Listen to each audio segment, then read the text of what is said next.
I'll tell you what, I'm going to have to take. Yeah, we're not going to talk about bathrooms anymore. Okay. My bathroom's filthy and he's clear.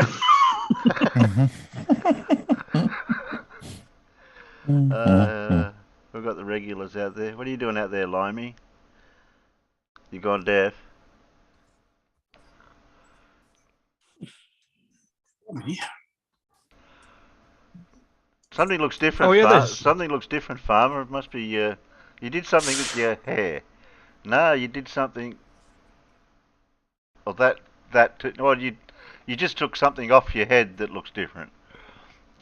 I've had a haircut. I've got new headphones, and I just took my jumper off. And okay, we won't ask you any more about that sort of stuff. And I know I've already got to the point where I've got to have a look at these bookshelves behind me because I've now got to find room for that one. Oh, we can make room for that. Look, just give it here. I'll shove it in there over there. Exactly. It'll fit. You need a clear out or sell some or something. That's what you need. Oh, what? It's fighting talk. Whoa. I haven't spent years building up the collection to then go and get rid of Matt, it. if you know Farmers as co-host, he can kick you. So just watch it. I thought I might get that kind of reaction. That's why I said it. You can mute him if you want, Farmer. Is that they are yeah. Are they very fair heavy? size, but They're very heavy? No, just under 400 grams. Because I weighed them. That's very precise. Why did you weigh them? Well, because it said something on the box about, they only weigh 425 grams. And I thought, do they? So I've got a set of digital scales in the kitchen. I put them on there, and I think it's 390 something. I said, no, you're wrong. They're lighter. They are very, very comfortable. Wrong. Yeah. No, the scales are spot on. Well, it said on the packet, did it say net weight? Because the net weight includes the packaging, doesn't it? Yeah, usually. Possibly. Or gross weight. Yeah. Gross weight would include gross weight, the is it? Yeah. Oh, gross weight. No, it's the other way around. Yeah, whatever. Yeah. Net weight. So I get it the wrong way around here. So I'm getting net and gross the wrong way around. But I think they look big because they are fully over the ear. They don't sit on the ear. They do cover your ears completely. But these speakers are incredible. The sound coming out of them is quite something. Dave said, "Hey, Farmer had a bath." We cannot confirm or deny that. I do like a nice long soak in the bath, a minimum of an hour. I haven't had a bath for at years. Least. What headset is it? This is, it's a Klim. It's a Klim headset. Klim. Yes. Never. How much they set you back? 45, I think. Oh. It's about what I paid for mine. I was trying to find something that got a better microphone, and so checking out all the headsets on Amazon, going through all the reviews, trying to get sort of an average, and these ones seem to be coming out. Do they mute if you bend them up all the way, or they got a switch, or? I don't think. Well, no, there's a quite a multifunction thing in the volume. I can mute it. I can deafen all sorts of things. I don't think. Does that still work? Yeah. It's a bit tinny, but yeah. Yeah, so it's not that type of these are a Klim Mantis. I'll tell you exactly what they cost in a minute if I go to my orders history. Oh, sorry, I don't have to give me exact cost. Hello, Paul. Hey, Paul. G'day. I had lots of trouble. My bloody normal broadband has gone to shit, so I tried connecting using my phone, and then that wouldn't connect either. Wonder why you dropped out again. You always seem to have a lot of trouble with your broadband. I do. I need to contact them and say it's shit, so they come and do something about it. At least it wasn't not the same problem I had, Paul. I was trying to share the connection on my phone, but it kept on trying to share my Wi-Fi connection, which connects to my router, which is shit and it wouldn't work anyway. And I finally figured out just turn the Wi-Fi off and use my mobile data. Yeah. That's what I'm doing at the moment. So hopefully I don't run out of that tonight. Straight using your mobile data. It wouldn't last very long for me. I'm going to have to do that in a couple of weeks' time because turns out the electricians have got to come in and swap the consumer unit in the house over. Clean out your derp filter, Paul. That won't take long. What's that? I said, clean out your derp filter. SE may have clogged it up last night. Oh, it's chock full. It's clogged. Yeah. Oh man. Oh, yeah. He really does have no idea, that guy, does he? Absolutely clueless. Who's that? Who would that be? It's SE Montreal. Oh, God. That's another one. That's another one that's the epitome of Dunning-Kruger. Oh, so confident he's derp. It's ridiculous. Dora's trying to guess the name of the scientist, Paul. No, I don't think it's Jose Gonzalez. Oh, I haven't given a clue yet. It's not Jose Gonzalez. Scientist? Don't think so. Well, Jose fits, but no, Gonzalez doesn't fit. It's not enough letters. You tried, Dora. The famous scientist Jose Gonzalez. I don't think so. I don't think so. Don't you know he invented the boom?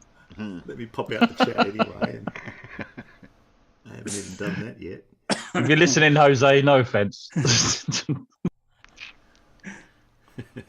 Bring on the boom. Yeah. And if you'd said flip flop, maybe. But... Yeah, flip flop.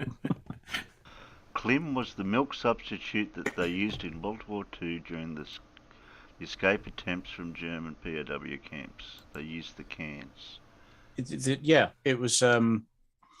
If you watch something like The Great Escape, they used the tins to make some of the ventilation system. They used it for making tools for excavating things, and they were decent sized tin cans. And it was Klim milk. I think was it pounded milk? I can't remember. But yeah, because when I looked at that and thought Klim, hang on, I know that name from somewhere. It's got nothing to do with bloody headsets. But yeah, I think they're a relatively new company.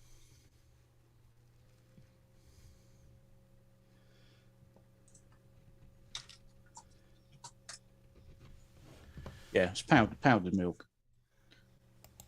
Oh, Klim, yes. Klim powdered milk made by Nestle.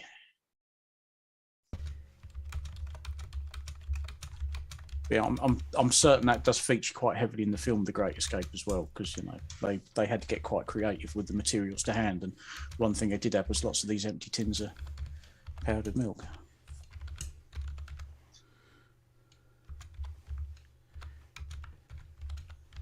Oh, there you go. If you go to the Wikipedia page for Klim powdered milk, it actually references The Great Escape. And they knock the bottoms out of the tins and join them together to make airtight pipes. And that's how they ventilated the escape tunnels.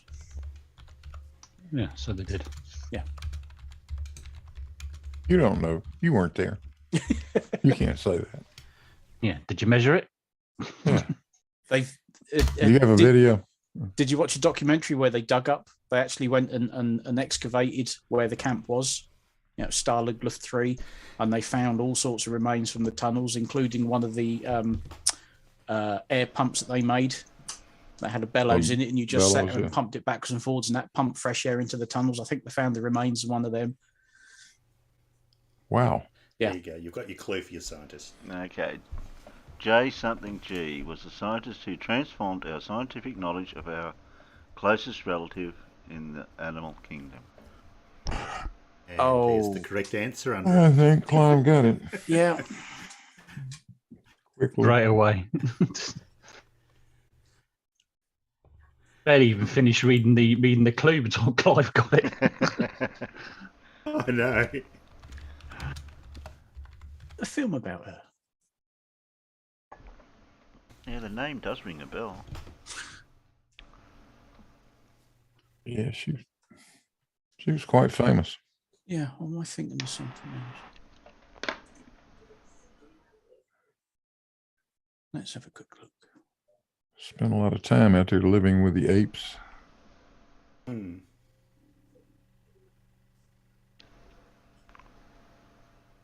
Oh. Don't say such things about Gary Wenger again. That's pretty Yeah, nasty. personally, I think she was just monkeying around. But... Oh. Well, when I say was there a film about her? Yeah, over 40 apparently. Yeah. We could put her Wikipedia page films. Goodall is the subject of more than 40 films, and then it lists about 20 of them. So I'm sure I've seen a film about her at some point.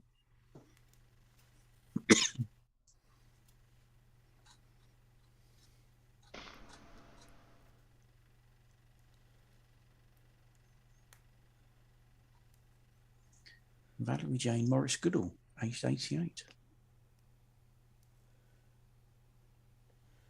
Oh, that was the latest from Lindsay 3 hours ago. So, Blue, do you think SC understood anything about how an atmospheric particle could reach escape velocity? Nope. I don't think so either. I'd say no, and I wasn't privy to the conversation, but Well, knowing what SC's like, no. Was this yesterday's conversation? Because I do vaguely remember something about that. No, it was earlier today. Okay. Although I'm sure I heard something yesterday about a particle. They maybe were talking about it. Yeah. It seems to be one of the latest things. Are they working down the list of things they know nothing escape velocity of 27,000 miles an hour? Yeah, well, when you get... It's the big number that makes them suspicious of it, right? Big number scary. Yeah, scary numbers. Till you tell them that the solar wind might be moving at 4 million miles an hour. Yeah. Yeah, kaboom. Just I like think that that'll scene do from it. Scanners when their head explodes. Yeah.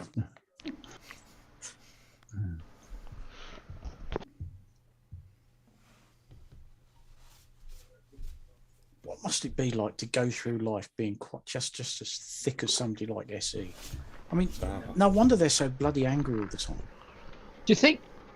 See, here's one thing I can't make up my mind about SC, right? Is whether he genuinely believes the Earth is flat. Sometimes I do, and sometimes I don't. No. I personally think he desperately wants to believe the Earth is flat, but I don't think he really does. But he desperately wants it to happen, wants to believe it. It's not that long ago where he would argue blue murder that he's not a flat earther. I know. Because Yeah, obviously the that. SE in SE Montreal is stationary Earth. And he would always argue, no, I'm not a flat earther. I'm a stationary earther. He never used to say that the Earth was flat. But he will now argue to his blue in the face that the Earth is flat. Well, of course So, he will, you know. because he hangs on the coattails of whichever flat earther is, at the top at the time. I mean, he was always he was always one of Ramsey's, and then obviously he became one of Brandon's when Brandon took the channel over. Then all that went quiet, and you'd find him over with Bob at Globebusters, and obviously he's now falling in with Bev, and now they're like that. So that's all he does. He just drifts from flat earther to flat earther, but now he's spent so much time with them and agreeing with everything they say, he now has to be a flat earther as well. But he never was. He was a stationary earther, and he would argue, no, I'm not saying the Earth is flat, I'm saying it doesn't move. Yeah. But I don't think we're supposed to remember any of that. Don't know.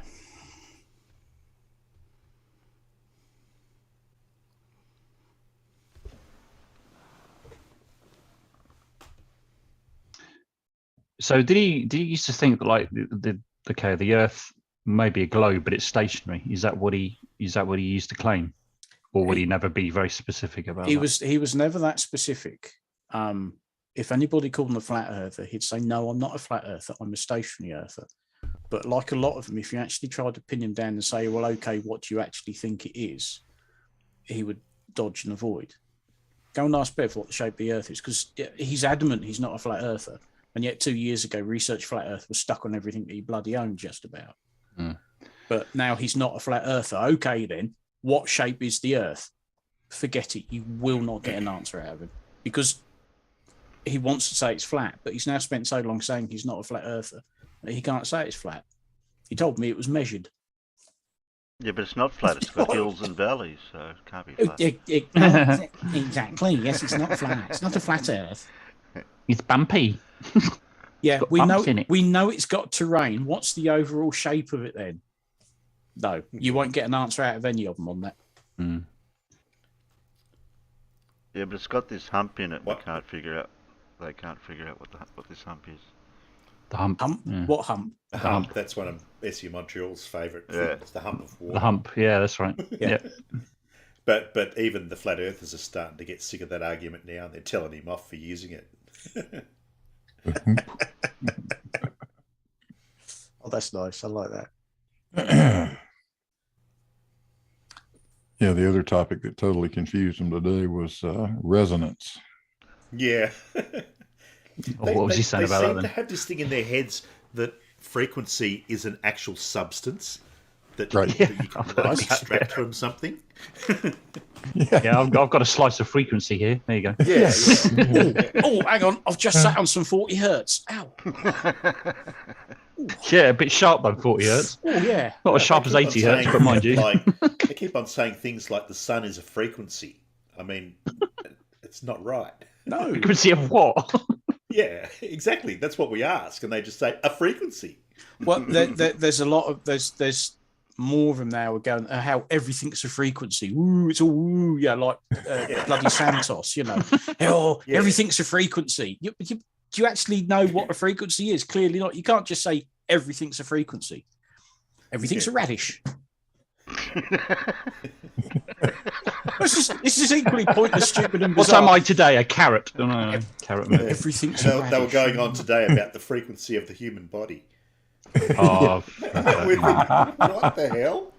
I couldn't figure out where they were getting that from.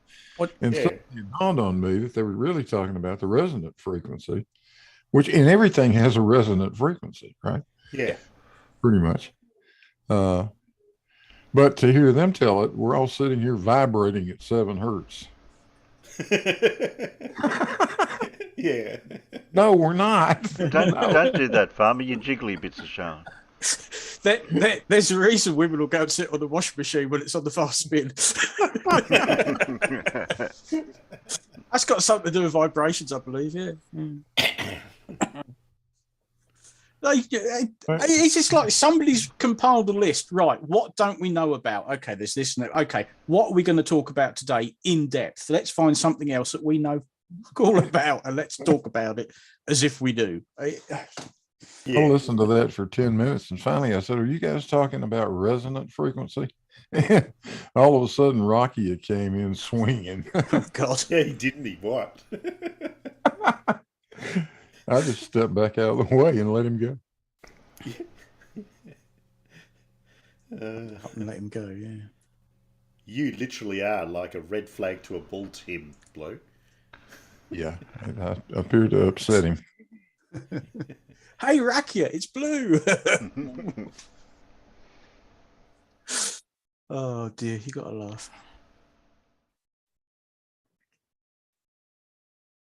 Oh, they like to use that word triggered and scared. Are you scared? Are you triggered?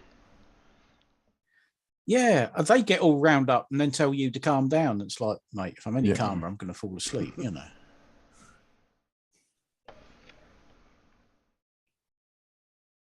It's just another method of sort of, you know, stopping, derailing or diverting the conversation. And they're And Rocky is all butthurt because I told off SC the other day. After SC spent, a half hour telling me I was full of shit, didn't know what I was talking about. I finally got enough of that and said, hell, you're not even qualified to have this conversation, SC. Not with me. I'm sorry. Yeah, I probably shouldn't have said that, but unfortunately, yes, you should. True.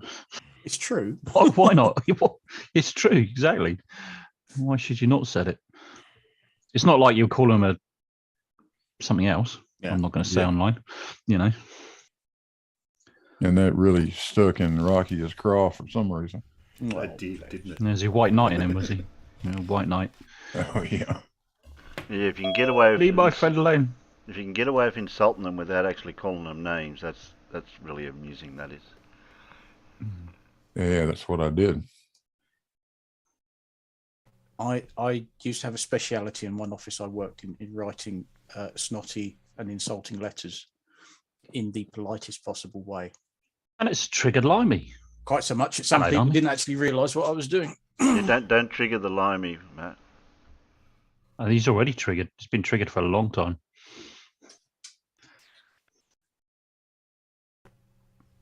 It used to be called something else. I can't even remember what it used to be called now. What we used to be called triggered? Can't remember. Hello? Are you there? Ground control to Major Tom.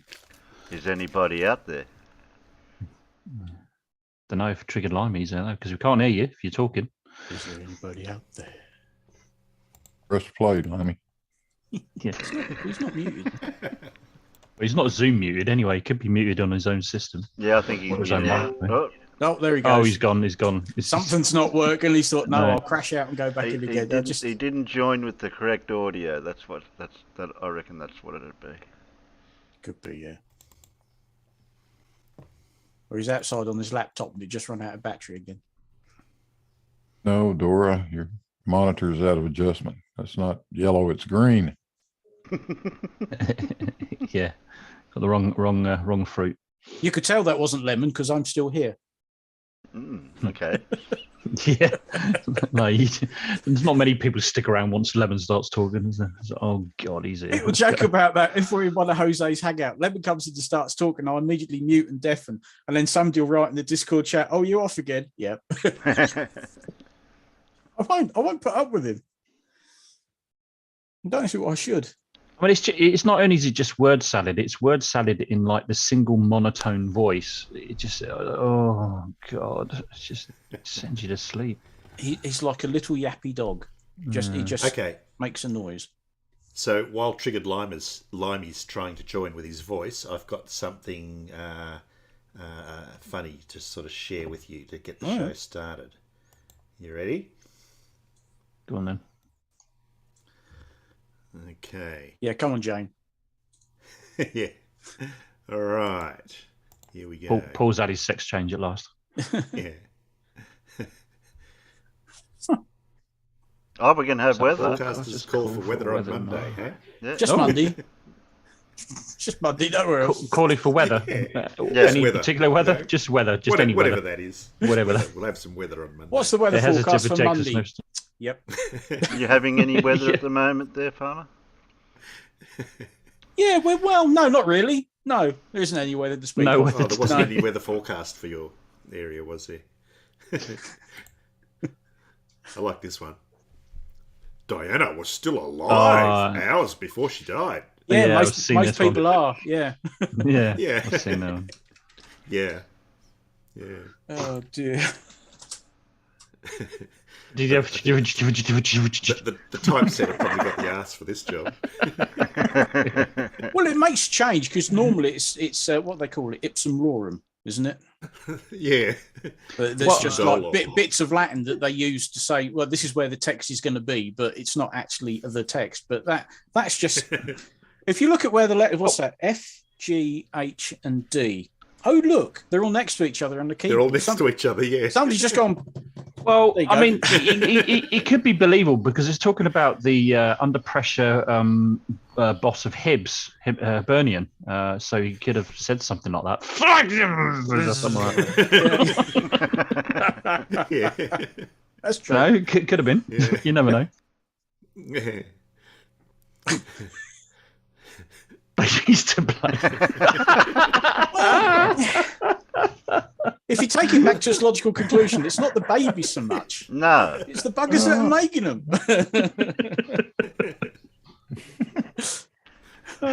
Oh, that's a good one. I do like that one.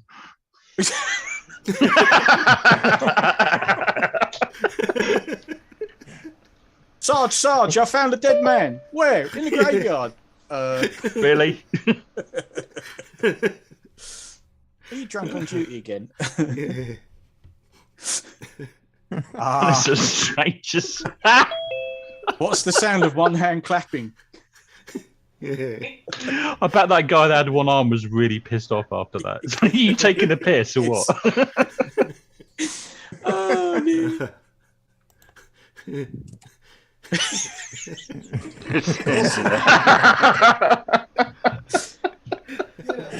Safety meeting ends in accident. Yeah. Yeah. Oh, the irony. That actually involved two men from the safety meeting. Oh, that's brilliant. Yeah. Rooms with broken air conditions are hot. Yep. That's generally what you find. It's a bit obvious. Yeah. What? Eats underwear. What? That's just bizarre. What? Oh. If you read the first paragraph, in the hope that the cotton fabric would absorb alcohol before he took a breathalyzer test. I thought it might have been that the skid mark flavour would deter the Oh. police. Ah, Paul. Oh. Yeah. While sitting in the back of the patrol car, Mr. Zerfler tried to eat his shorts, Constable Robertson told the court. He ripped the crotch out of his shorts, stuffed the fabric in his mouth, and then spat it out. And he was acquitted as well, drink driving. Is what he got away with it. Well, it obviously works then. Yeah, obviously. Is that So when not he- you so- with a tash? Is it Farmer's Boy? Definitely not, no. So when he went to Elami. so when he went to court, it was a brief hearing. Oh. Hello, everybody, that- and welcome That to pun Dad was Jokes on absolute Saturday. pants. Oh, stop it. You're back, Limey. Man arrested after cops spot suspicious small packages in his undies. Well, it's no need to get personal, you know. Yeah. Well, it's funny we get that title up just as Limey appears. I'm talking about small packages. I'm only joking, mate. I'm sorry. Well, you know, Obviously. I had to get it reduced. It was throwing off the axial tilt. Oh, right, yeah.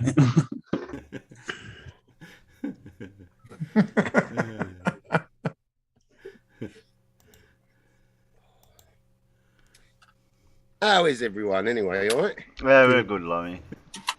Yeah. Good, What's good. that one? I kicked burning terrorist so hard that I In his tore balls. a tendon in my foot.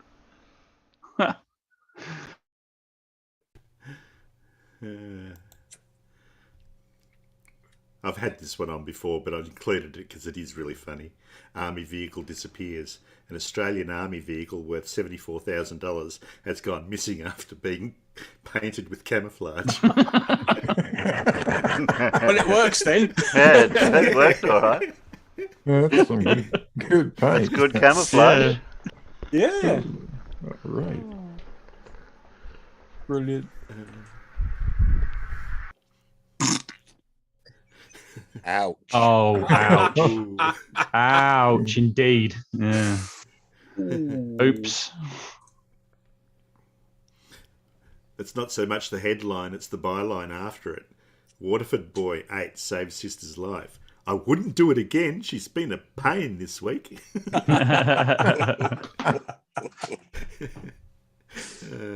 Oh, dear. Arrested for everything. What did he do? Everything. Everything. You always say it's my fault. I like to read the charge sheet though. Jesus, it must take days to read the charge sheet. No. It doesn't. It just has one word there. Everything. Everything. Everything. Yeah. It's a fair cop. Arrested everybody. Wow. That was a busy day then. Yeah. Yeah.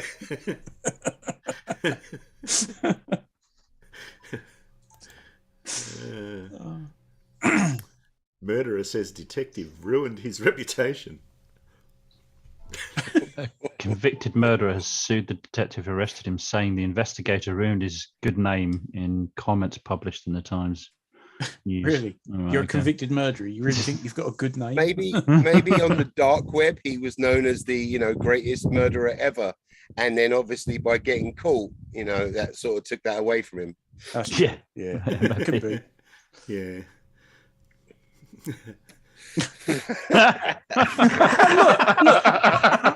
I mean, in all honesty, who Oh, hasn't God. got drunk, stolen You the wanna ferry, do that and then gone, sometime oh, yourself." Jack Sparrow, where's all the rum?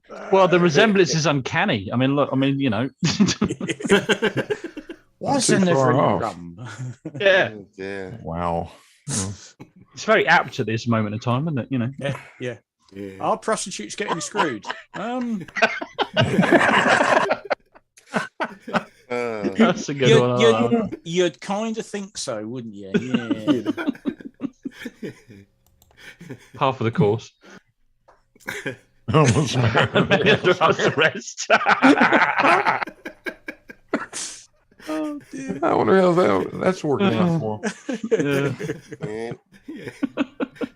When we come looking for you, you better be on your park bench. Yep. I mean, when I was homeless, my my house was a tent, so I guess maybe. If I was a homeless man, I'm under house arrest. Oh, good, thanks. Yeah, nice one. Whose house is that then? Yeah. Yeah. Do they mind? Chris Jam. Oh. And I bet whoever was told to write that headline thought, at last, I've been waiting years for this. Yeah. Yeah. You just see it, can't you? I mean that headline was not accidental. You know, that was deliberate. No. Yeah. Planes forced to land at airports. But I wanted to land in that field over there. No, you're landing at the airport. No. Not fair. Don't people proofread these and, you know, I don't know, just think, you know what? No, that's crap. Have you ever spent more than 5 minutes looking at the Daily Mail website? No. Yeah, do that. They don't proofread anything. No. No, I was a religious reader of The Sun when I was a teen, but Oh, only right. page 3. Oh, well, oh yeah, that doesn't really involve reading, does it? I read the you know, the tag, the description of, you know, or whatever. Teen the 19. Yeah, you're right though. Likes horses. Headless What's with body the in piece? topless bar. Well, yeah, the top's missing, I guess.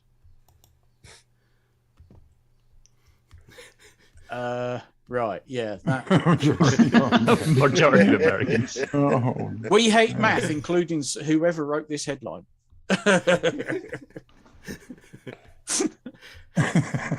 However, the minority, 60%, are quite happy with it. Yeah.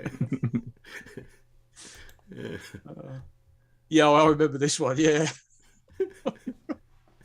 I bet that's got to be a Sun headline, surely. That's It's got an to be. Easter, it's an I Easter think it world was. record. yeah, yeah. I think that was the Sun. That's only a few years ago, to be honest. I do remember that one Yeah. because it was like, no, you've put cream eggs in the wrong bloody end. I bet he'd gone through the Guinness Book of World Records to see if anybody else had ever done it before. Oh, yeah, I remember this one. Oh yeah. Yeah, he'd been doing it for years, and he just never realised. He didn't realise that it was a poop box and not a post box.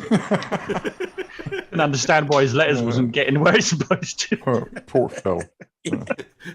I posted you the letter last week. Well, I haven't got it. Meanwhile, Bless him. Yeah, that was a true story. That. yeah, poor old boy. A large Yeah, poo. that's a deliberate headline. Deliberate isn't headline too. Yeah. it? Yeah, Yeah. I would have wrote that as well had that been my job. Look Yeah. at that giant Winnie the Pooh. Oh yeah, I know what we're writing for that. Big yeah. poo. Yeah. Because it's full of yeah. It's Well, full of large poo bears. My missus complains bitterly when she goes sticks her nose in the kitchen bin and says the bin stinks. Oh, for God's It sake! will Well, do, of course yeah. it will do. You stick your bloody nose in it. Yeah. Yes, this is one of the funniest ones I've seen. in recent years. Yeah, same Oh, here. so, yeah. The Hands bastards! Yeah, how dare they hide their submarines in the sea? How dare you Yeah. submerge your Sneaky. submarines? Keep them on the surface so we can see them. Sneaky bastards. Yeah. Sneaky Chinese. How are you supposed to spot them when they submerge? There you go. Nice one. I like Oh, them. thanks Yeah, for they're that, good Paul. for a chuckle. Oh, it was all. I was hoping for more. Yeah, I love that submarines one. But the camouflage tank as well. Have you camouflaged that tank? Yes, sir. Where is it? I don't know. Um, It's right over. well, I'm sure I left it here. Nice. Blimey, your beard's getting full on growth, mate. It's doing well. I know. I'm gonna really well. go down to a goatee. I think. Well, It's starting to warm up over here now, so I don't need the winter fur. It's nesting season. Plus, it's getting long when you get bed beard in the morning, because I tend to sleep on my stomach and on this side, and it's all I know what you mean. Fills up. Yeah. So that kind of suits you, I reckon. I think. I know. Thank you, but it's too warm. Yeah, I know what you mean. Yeah, it's too warm. I'm going back to my summer look of stubble length hair and just a bit. I've got to keep some facial hair because it hides the double chin. What do you think? I'll grow a beard. In the goatee. We'll just tidy it up a bit.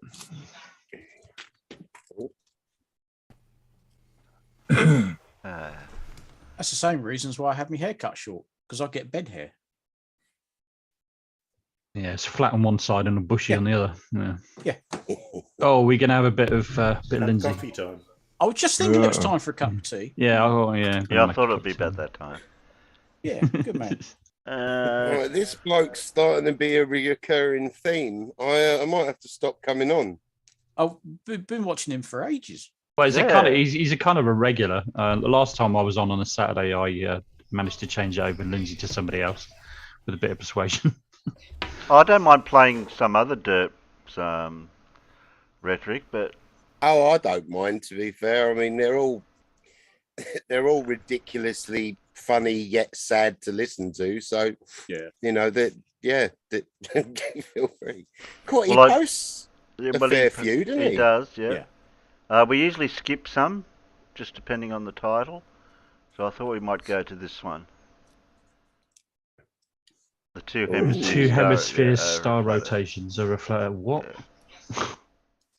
Because I think we've all. Is that as good as? Did you guys see Rachie 50's one? Was because they go this way, and it's just a matter of if you're looking that way or that way. Oh yeah. Bless her. She's gone very quiet recently. I don't know. I'm hoping that she's coming back to her senses. Yeah, you and Rachie are kind of quite friendly, or at least you were quite friendly at one time, weren't you, Limey? I'm not saying there's anything going on. I'm just saying she pops on to watch like some of the videos and that, and we chat. We're civil to each other type thing and that. Yeah. I still wind her up and that, like when she's coming back to reality and whatnot. But I'm not insinuating there's any. I'm not insinuating there's anything going on. I'm just saying. No. Kind of friendly. Come on, I could never have a thing for a flat earther.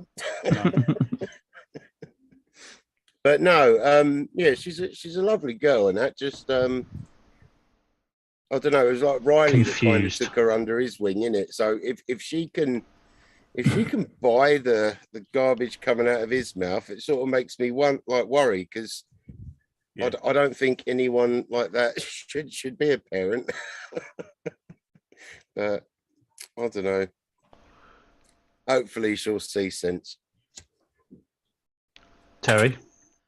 Yes, Matt. Press play.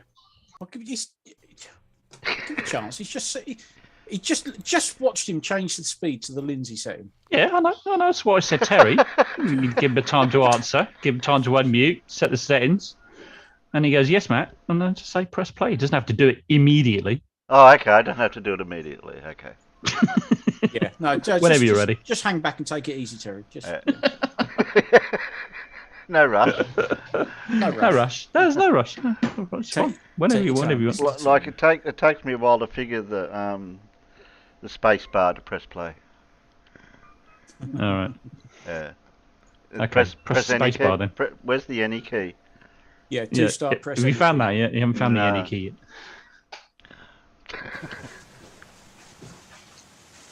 Welcome to some flat earth knowledge based on flat earth philosophy. Based on bullshit. Where it comes from philosophy. It's all described in ancient philosophy and how the flat earth works. So today, I thought I would explain more about the two sky rotations and how we get this parabolic reflection people don't believe me when I tell them that Sky the southern sky rotation is the same as the northern hemisphere star rotation. No. All this comes about by studying Orion's belt as it's passing through between the two gaps in star trail photography. So what we have is the southern horizon. Everyone knows the southern, or any astronomer knows that the southern sky in the north is flat. The southern sky in the Most people north. don't realise how the field curves down the southern field.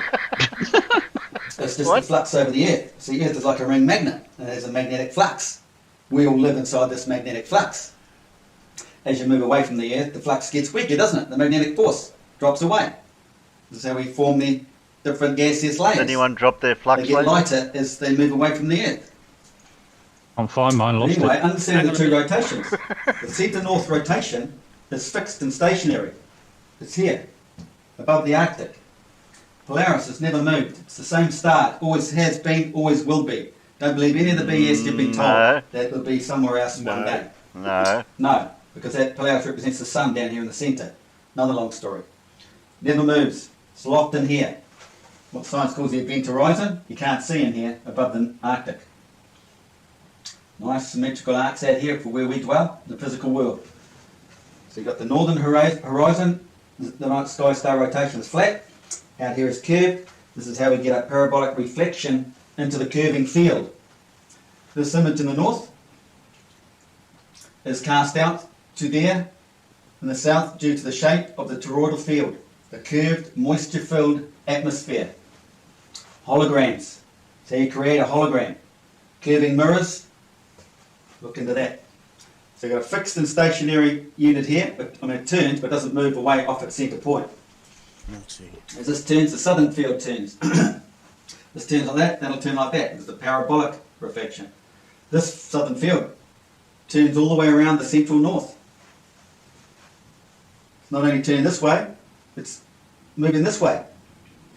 So it does a full 360 this way over this entire journey to come back to exactly where it was. So it's turning like this. Now, getting back to Orion's belt, that passes through the gap here. I've been studying it for quite a long time. So you can work on this cross system here with the stars here. They cross over using Orion at the centre.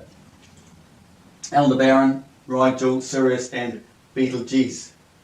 Betelgeuse, how they say it apparently. So if I'm in the southern hemisphere, I look north, I can see, this is star trail photography, this is how you see the gap. It's the two separate rotations. Don't listen to what science tells you, it's not one rotation, it's two.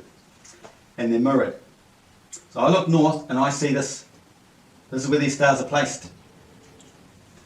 But if you're in the northern hemisphere looking back, they are flipped. That's there and that's there, that's there and that's there. So it's not just the mirror. I'll show you. So this is what I get from the southern horizon. That goes up over my head. And at the moment, Orion's belt is right around here to my west, southwest. And this is what it looks like. There's the two curving skies. The top one is the one that comes over my head, so that's the southern hemisphere sky. And the far lower horizon is the northern sky. And there are the stars. There's Betelgeuse, Betelgeuse, Sirius, Regal, Aldebaran. And then the north will be imaged in here, gets plastered on there. There's a mirrored image. There's a mirror image around that way. I've copied the same, drawn it through the page, and they do line up. Aldebaran, Rigel, Sirius, and Betelgeuse over there. So they marry up like this. But what's happening? This is the northern sky, it sits flat, this is curved like this. This is how it sits. So basically you put them up like this, but you bring them down, they marry. Now, people tell me the stars in the south and the stars in the north don't match. They're not the same. Well, I just showed you, how can they not be the same? Look, they come down and marry in. They're the same stars. That rotation is that rotation. You can't deny it. That's the way it works. Just like this. I deny it. They tell you there's a rotation over there, separate, and there's a rotation over there, separate. They try to tell you it's the same sky, but those are different to that. They will say, you look that way, you see that, you look that way, you see that. But hang on, what if you're standing over here and you're looking over there and you see both? So we've got two skies then. With the celestial tropical gap in between. You can't deny there's a celestial tropical gap. You know there's a tropical gap on Earth between Capricorn and Cancer. The same thing as above, that's the gap. Centre of that gap is where you see the sun coming through in the equinox, dead centre. We see Orion's belt comes through there 9 months a year, it just keeps going straight through that gap. It's around the tropical gap around the flat Earth, just keeps flying around. So there you have it. He's making my brain straight onto there like that. They marry up. So they have to be the same stars. That effect. How can they not be the same stars? But you know, some people say, oh, if you look from this direction, in the northern hemisphere, walk across the bridge, and then stand there and look back this way. Remember when then you get that other. Used to say that glasses make you look intelligent. I mean, that's one thing he's managed to, disprove. Fuck. Yeah, but he's got 2 pairs of glasses. Yeah, he's got his The other reading image. glasses and his. Well, that's not how it works. It doesn't work like that. This is like that. If I was to walk across a bridge and look back, they are flipped. They are flipped. So that's because of the parabolic reflection. So, how would I best describe that? See, like that. I'm up like this. Now I'm in the northern hemisphere, looking back, I see Aldebaran in the far bottom right southern hemisphere. Right? Oh dear me. Anyway, it doesn't matter. I look at that way, and then I walk over the other side of the bridge and look back this way. Bridge? What's And from the what's the south, bridge? I'm now What's all seeing that? The celestial tropic bridge. Sirius in the That's right, what, on the right. Didn't you learn the lower about northern this in? hemisphere. I thought it was a gap. Not a gap. Bridge. It's Yeah. yeah, A bridge over the gap. Really? Oh, it's a bridge over the celestial Serious. gap, is it? Should be on the bottom left. There's definitely some kind of gap From the north in on this the video. I nearly was calling me. Bless Not the other him. way around. Very tricky. I thought Like that, like this. I should be seeing Aldebaran down there on the far right. Now you walk over the other side of the bridge, you look back. I'm seeing Aldebaran on my top left. Top left. I'm not going to try and explain that too much, it's a little bit tricky. Do it yourself, it doesn't work. You don't just look from this direction, walk across the bridge and look back and expect to see the right pattern. No, it's flipped. Where's this bridge? And this is due to the parabolic mirrored image. Look in the parabolic mirrors, curved mirrors. Not sure I can explain that any better than I have. That there, overlaid, down there like that. The two curves are all matching. I curves are can't matching, even the see stars what match. he's got on the piece of paper. They obviously It'll be match blank one for up all I there, care. the curve there, they come down, they are the same stars. You can't deny the fact they are the same stars. Like this. So if you want to just talk about the moon, looking in this direction, walk across the bridge and look back that way, you might No, get the don't same get looking back thing. to your stars, Lindsay. You're still You know, obviously from a confused. different angle. But when it comes to the stars and that, they're flipped to the parabolic image. That's why we get it. That's why we get the northern hemisphere rotating this way and this one rotating this way. They're rotating in like this. This is how it moves, just like this, all the way around. But they're everywhere. That's everywhere because there's always an image here, out that way. But it's night time all the way around here. There's always a southern image out here, or there. This is why the sun is in many places, but only seen in one. Your arc of horizon. You are within one of these regions, north to south. All reflected out. Everything is an image, projection. Star is in many places, but only seen in one. You're on your meridian. You can't see what this guy's seeing over here. You're seeing what this position of the stars are in here now are projected out here to the south. Remember, this thing here's all the way around here. It can be anywhere. It's everywhere. Anywhere and everywhere. It's the story. Stars, everything, protection. They're everywhere, anywhere and everywhere. In many places, but only seen on one. Your one north to south meridian. Hope that was clear. Clear as mud anyway. Thanks for watching. Yep, spot on, mate. We're none the wiser. Yeah. Yeah, if you'll all excuse me, I need to go gently rock myself back and forth in the corner. Okay. God, that was painful. I'd be able to make a dance routine out of that, though. Wow, that was Synchronized paper flapping or something. I do hope he tries to build an actual sort of working model of it all, you know? It'd be quite interesting to see. Well, for the length of time we've been watching him to explain this model that he's got, it's,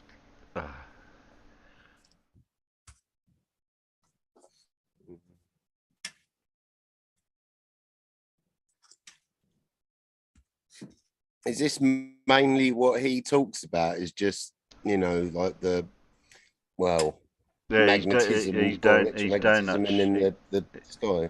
Yeah, his donut-shaped flat Earth model. That he thinks it's a model. Somebody was telling me that the Globebusters had Lindsay on. yes, Is that right? yes. And they were saying that Globebusters, none of the Globebusters actually questioned him to get an understanding of what he's talking about, and he said that it was pretty obvious that they didn't understand what he's on about either. Yes, it was. The clip Yes. I seen of it, Yeah. I think was. Yeah, they're just it's almost a case of them, you know, letting him say his thing and then just going, fine, right. That was thanks. interesting. Yeah, that kind of Anyway, thing. Yeah. moving on. Yes, that was it. That's basically That was how it was. It's like those weird interviews they have on breakfast telly when they bring somebody in and they have to do the slot and they ask them the questions and they interact with them and then they sort of do that. They turn back the camera and then just go, so the weather. And it's just like, let's just forget about everything we've heard. Yeah. When even Bob isn't convinced by your dirt, then you know you've done your bits, Exactly. Yeah. because that idiot will just seems to swallow anything except the truth. But I think even he was, you could almost hear him sort of going, really? Are you sure? Doubting himself. If they just don't understand, you know, the way he's trying to get his point across, he might take that more as he's actually got something just momentously groundbreaking, you know, and they just, you know, it's that smart that no one can understand it. I think so. Yeah. Oh, he's already absolutely sure of that. So it's all his own theory then, all of it. None of it's... There is some Well- aspects to it that I reckon he's tried to copy with toroidal fields and the donut He said it's shape. based on theology or something like, so I don't know what theology is based on. Oh, he's got a Jesus Christ. Gaussian physics. Hmm. Oh, really? It's a mixture of all sorts of stuff then. Yes, all presented in his So own unique way. Yeah, so nobody really understands it apart from Lindsay. Well, I'm not entirely sure he understands it either. I think that's how paranoid schizophrenia works, though, isn't it? Probably. At least in my own personal experience, no one understands what goes on in my head either. But yeah, bloody hell. And nobody wants to. Oh no, yeah, you're right there. You're right there. God, it's a scary place, my mind.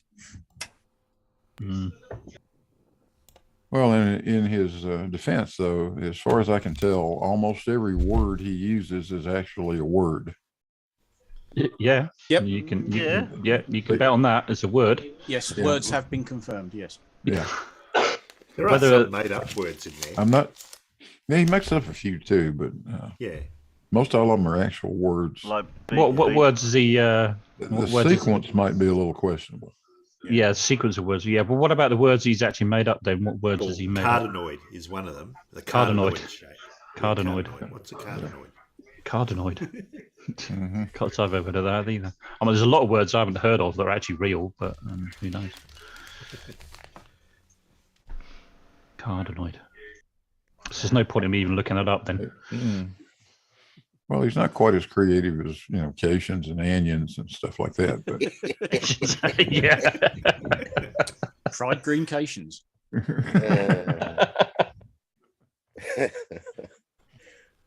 That's brilliant. That was the B-side that Booker T and the MGs did. Yeah. Fried green Cations.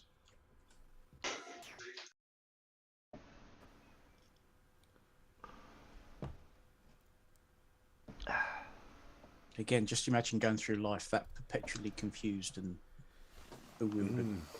It might be quite peaceful because, granted, he's very confused, but he thinks he's got it all figured out. That's got to be quite a weight off your mind, isn't it? Not thinking you need to actually learn anything.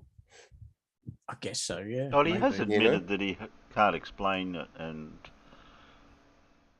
some things. But then he refers back to his previous videos if he's not sure. Just go and watch one of my previous videos. That explains it all.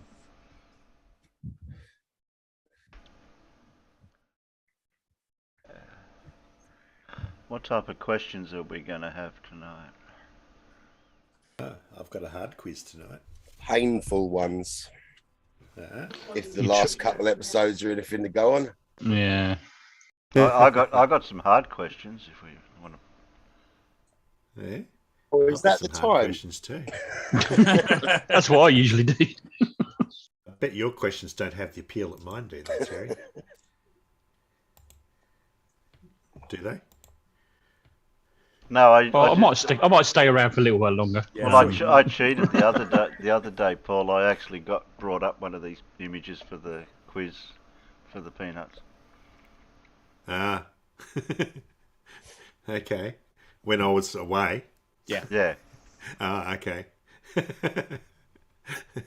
Ah, dear.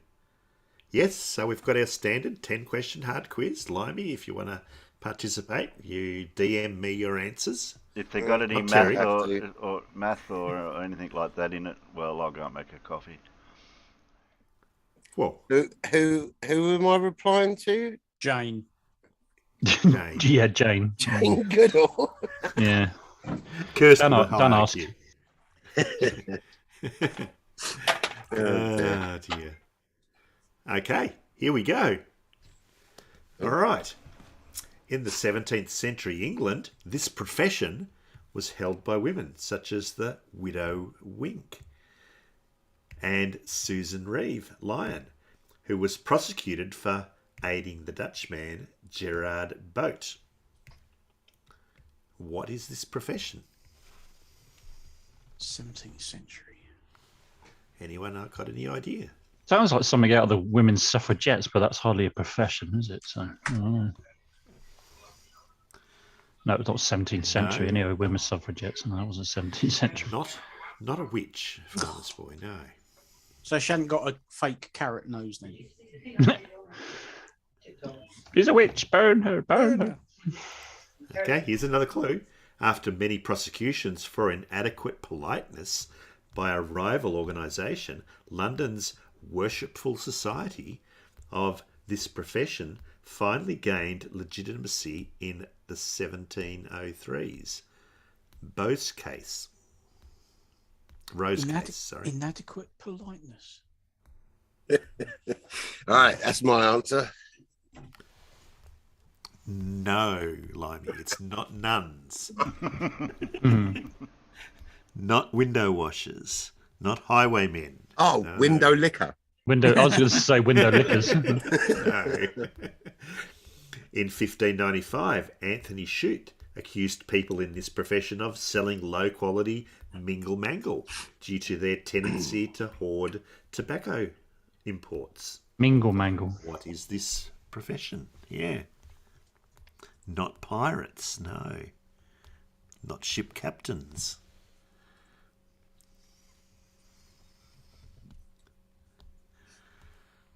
right, here comes another clue. An outdated measurement system named for this profession divides a 12-ounce pound into drams, crumples, and grains. Liquid-filled bulbs of glass, or snow globes, or show globes, sorry, were a historical symbol of this profession, whose members used a mortar and pestle to form salves, poultices, and other remedies. What is this profession? All I right. can't remember. I don't know what the old word is for it, but I You're think I on know the what it right is. track, Limey, but there's another word for it.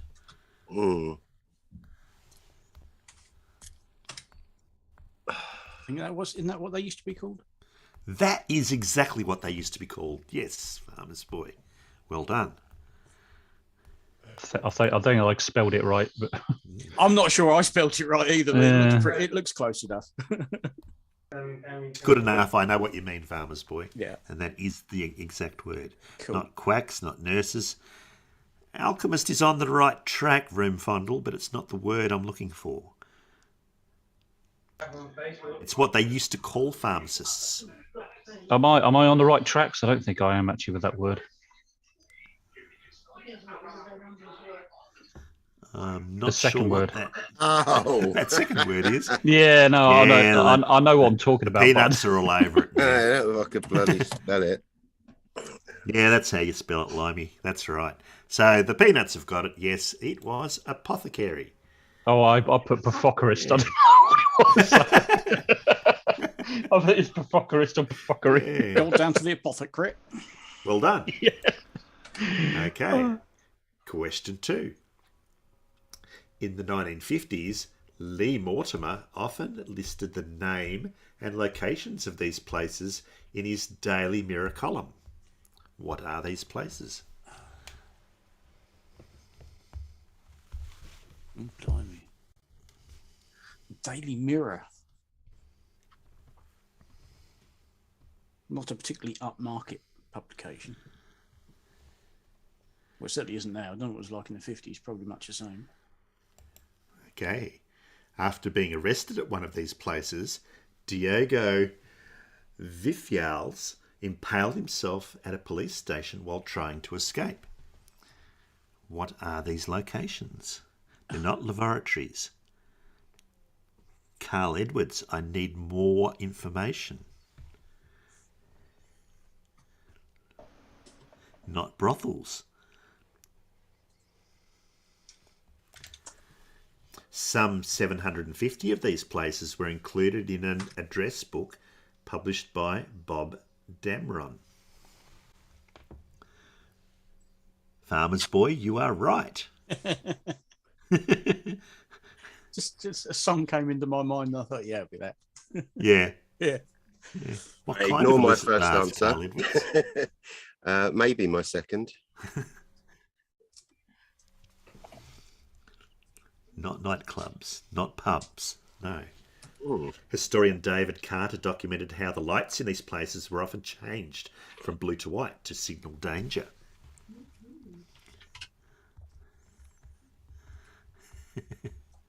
Not no. Maybe. Not prisons, no. One of these places controlled by mobster Fat Tony Lauria technically operated as a membership organisation to skirt laws making it illegal to serve its clientele. What kind of places are these? All right, final guess. Not a gambling hall, no. Not a casino, no. No idea. Bloody trains this morning. Not a titty bar. I've just realised. Blue Oyster Bar is right, Doranu, but that's not what they're known as. The Blue Oyster Bar is an example of one of these. Is it Yes. one of these? I'm not familiar with that term. Marsha P. Johnson was in the vanguard of an incident outside one of these locations. The Village Voice was the only paper to provide in-depth coverage on a raid on one of these places, commemorated a year later in the first Pride March. Is it that? That is the... Yes. You've got it. And they've got it now. Yes, Dora. Yes, Ozzie Snurg. They are gay bars. Name these businesses that include the Stonewall Inn. They are gay bars. I want to take you to a gay bar. Yeah. The old Electric Six. All right, question 3. A paper by Barke et al. Uses samples from the Quasum site to posit that the adoption of this technology was an essential adaptation for post-Apulian settlers in the Levant. Blimey. What is this technology? Post-Apulian. What? Yeah. What? Who? Where? Well, you're not meant to get it from the very first clue. Really do. A Richard Wrangham book titled for this technology suggests that its adoption led to a primitive protection racket with pair bonding. What is this technology? Not pottery. No, it's not pottery. It's not marriage. Silcrete stone samples from the Clindrift shelter site suggest that this technology was used by the Still Bay culture. What is this technology? Not binoculars, no.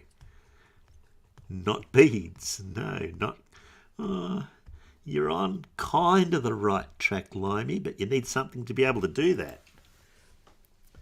The Schoningen spears are import artefacts used in tracing the development of this technology for improving tool design. What is this technology? It's not bread making. No.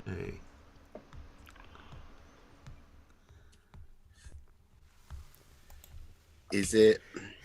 The earliest evidence of this technology comes from the Vonderwerk cave site in South Africa, and suggest it was first used about 1 million years ago.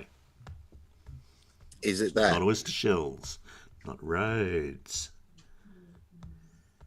not kitchen utensils. Who's tapping, by the way? I can hear somebody I can tapping. hear somebody tap, tapping tap, as well. tap, tap, tap, tap. Stop now. Yeah. The hand drill and bow drill were widely used tools used for producing this thing.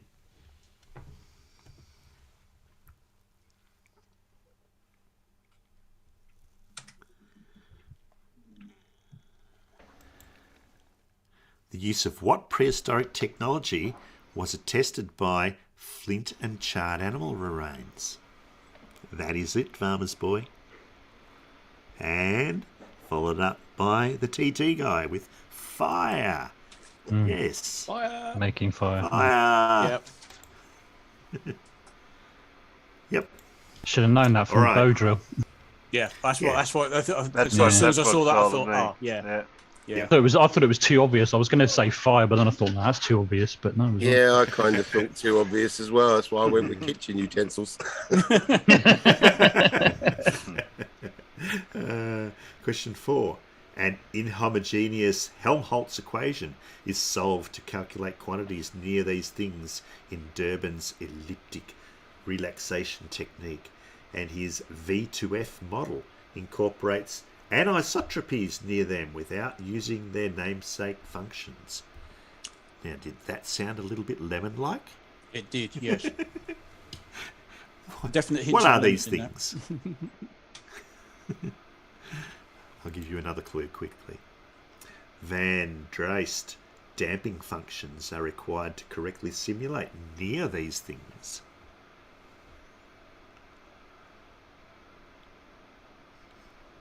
I think this one's going to go down to the wire, this question. It's going to go down to the last clue, probably. Yes, Not sir. planets. And hello, sir. Some attempts to model the effects of these things increase the grid line resolution normal to them beyond that normally required to direct numerical simulation. No, Lindsay didn't write it, sir.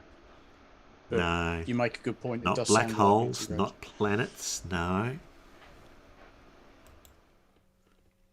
Unlike the K epsilon model, the K omega model is accurate near these things. If I could reinterpret it again in English for you, Dave, I would.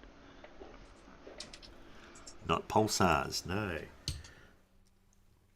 All right. In a region close to these things, the von Karman constant appears in the log law for the velocity profile. What are these things? Is it? Not event horizons, not magnets, not QCD, not electrons.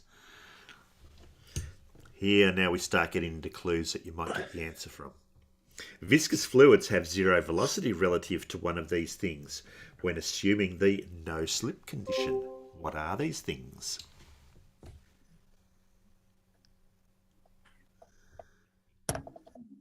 Wait a minute. The turbo encabulators. No. Not Spurving Marsal bearings. veins either. Spurving bearings. No, Matt's gone. Oh, dear. He said he might have to. Okay, Matt. Yeah. Viscous forces dominate over inertial forces in a thin region near what surfaces surrounding a fluid?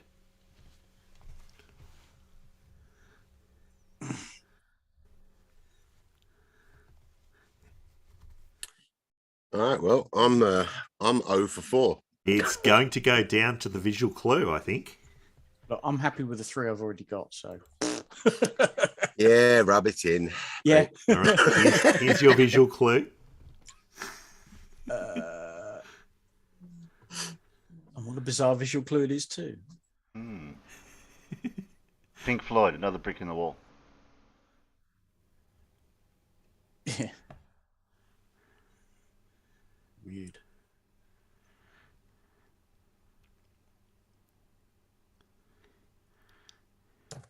What causes the boundary layer, Blue?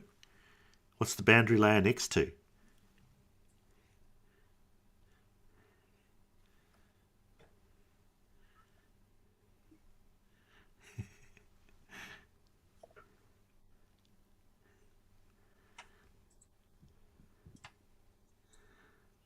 No. Starts with W.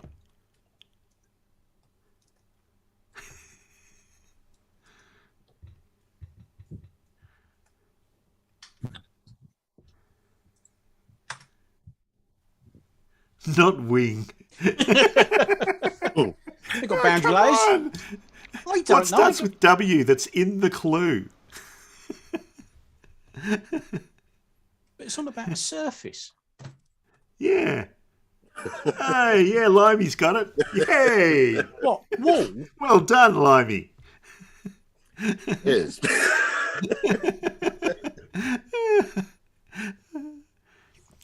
W-A-L-L, But a how- wall. How the fuck have any of them got to do with a wall?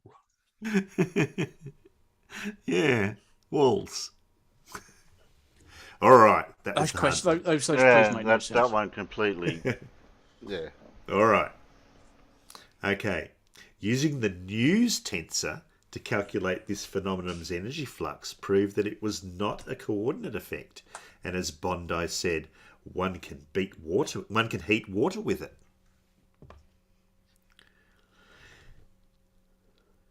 What is this phenomenon?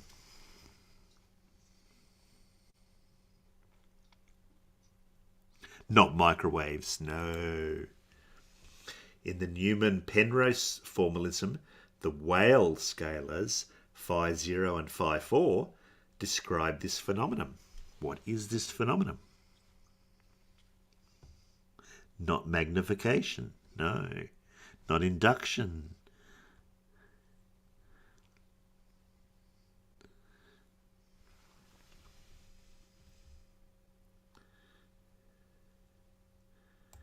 Okay. In a derivation of this phenomenon that starts with a linear metric perturbation satisfying the Lorentz gauge, a further gauge is chosen to make both the contraction of the metric and the amplitude and the product of the wave vector and the amplitude equal 0, thus making the amplitude transverse and traceless. And we do have a correct answer out in the peanuts. It's not vacuum slimy, no. This phenomenon with cross and plus modes is produced if the source's quadrupole moment is changing. Not the Linehoff effect. An experiment with observations in Livingston and Hanford first detected this phenomenon.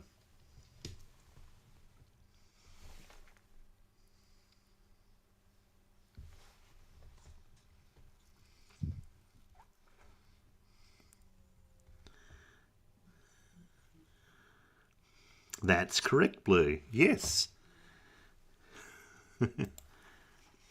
Binary black hole mergers produce what phenomenon detected by LIGO?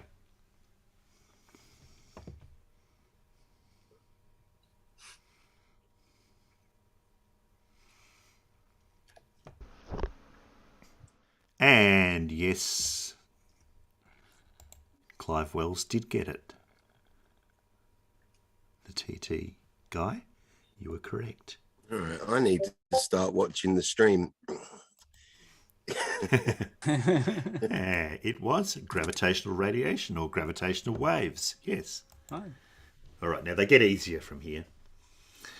The ventriloquist Alexandre Vladimir collected expatriate signatures in support of this action, including that of William Wilberforce Mann, who designed the Lin to assist with it. What was this action? Do you know who Wilberforce Mann was? William Wilberforce Mann? No. No. Okay. While transporting tools to facilitate this action, Joseph Dombey was captured by British privateers who held him hostage in Montserrat. What was he trying to do? Not so sure you know what the word easier means. No,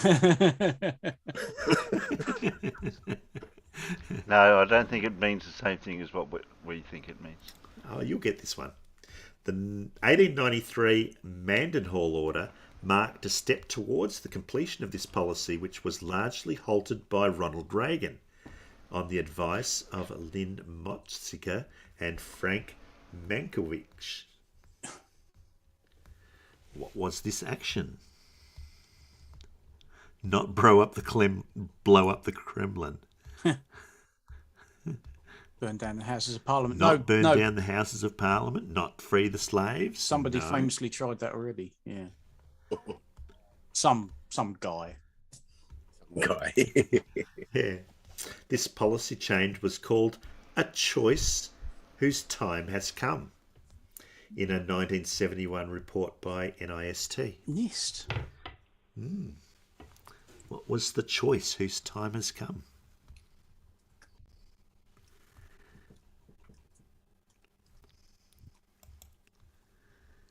Melvin Dewey's obsession with a magic number led him to advocate this policy change, which would have gotten rid of conversations like 1,760 yards to a mile.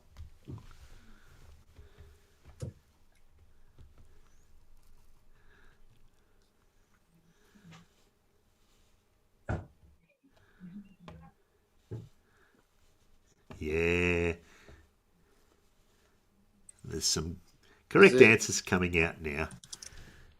The United States never fully accomplished which action that would have resulted in the replacement of the foot and the pound? Oh, right. That is correct, Limey, yes. Hey, most of these references are American, and of course they 1 out of 6. haven't. Yay. A sinkhole roughly the size of 6 to 7 washing machines has closed the northbound lanes of State Line Road near 100th Street in Kansas. Yeah, like they say, Americans will measure with anything but the metric system. Yeah. Pretty They much. do that over as well. They say, "Oh, it's as long as 3 football fields." You think, yeah, how long is that? Yeah. Why don't you just That was say, the "Oh, adoption of the metric it's 70 meters long or something"? Yeah, okay, I know how long a meter is. But when they sort of, it's 14 elephants long. Yeah, what? Yeah. All right, question 7. For usage in these locations, Christopher Bomarito developed a 7-staged conclusion scale to categorize the presence of trace substances. What are these locations? What is the 7-staged conclusion scale?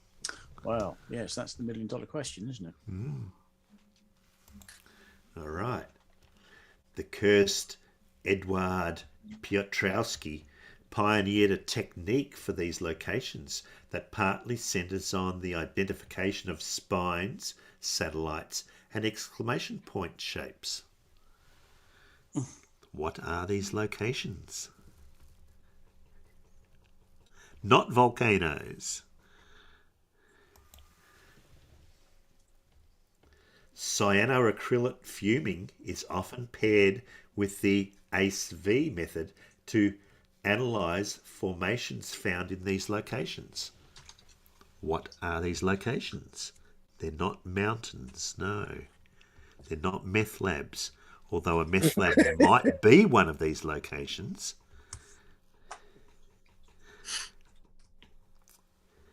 Farmer's Boy, there are things that you might find in one of these locations.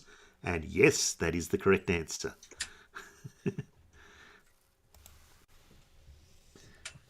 Locard's exchange principle governs the contents of these general locations whose latent organic compounds can be dyed via the application of ninhydrin. What are these locations? TT Guy, Crumpy of Gunt, and Ozzie Snurg. Those are things that you would find in one of these locations, but not the location itself. Material taken from these locations must be carefully documented via the chain of custody to guard against allegations of fabrication. What are these locations?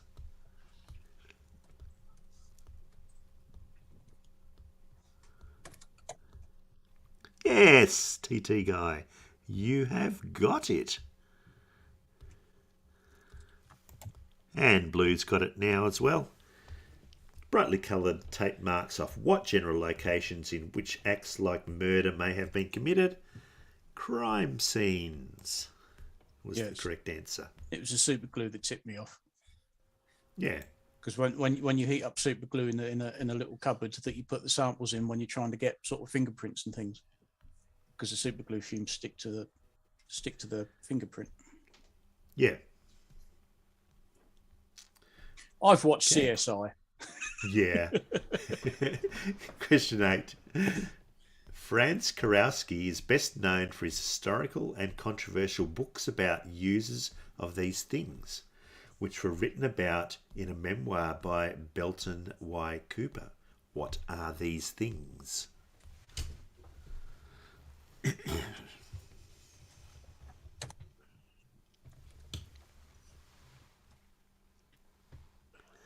Not corsets, not pipes. Oh, and Just can we typing words.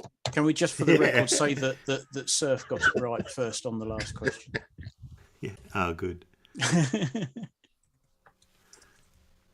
The Yakushev family is one of only 2 groups in Belarus possessing an official license to hunt for historical examples of these things. What are these things?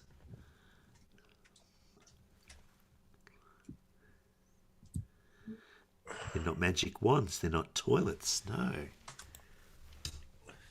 Dmitry Mendeleev's son, Vasily, designed an early one of these objects, which were constructed en masse at the Nibelungenwerk. Nibelungenwerk. Is Does it, that ring a bell? What are these things? is it that? What does It that ring? is that, Limey. Well done. I'm surprised you beat Farmer's Boy to this one. Yeah, It's me annoying too, 'cause actually. Nibelungenwerk rings a bell, and I can't think why. Ah. The city of Chelyabinsk was once known as these things Ograd.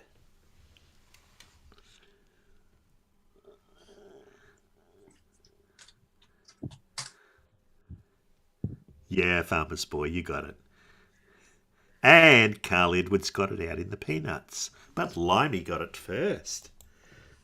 The rest of your clues were a museum in Bovington contains the world's largest collection of these things, including one of the last working Tiger 131s. It's not one of the last, the only working tiger.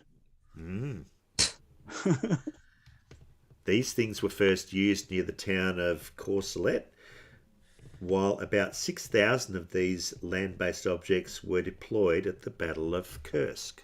Oh, yes. Name these vehicles, famous models of which include the T-34, the Sherman, Firefly, and the Panzer. They were, of course, tanks. Oh, look, he's a tank. Yeah, the second clue. Ever. The second clue threw me off, but then when you think about it, yeah, they're not hunting them. They're finding them. Yeah. Yeah. Okay, question 9. A UK court ruled that a German manufacturer of these devices, Hermann Lug, could market them using the generic name of one of his competitors. What were these things? Ooh.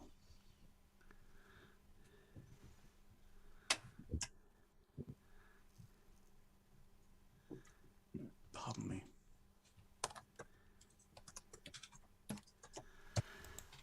Okay.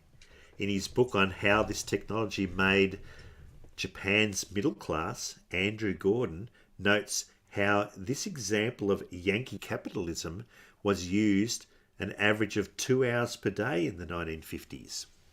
What is this thing? Not vertical brines, not the Hoover. No, not vacuum cleaners, no.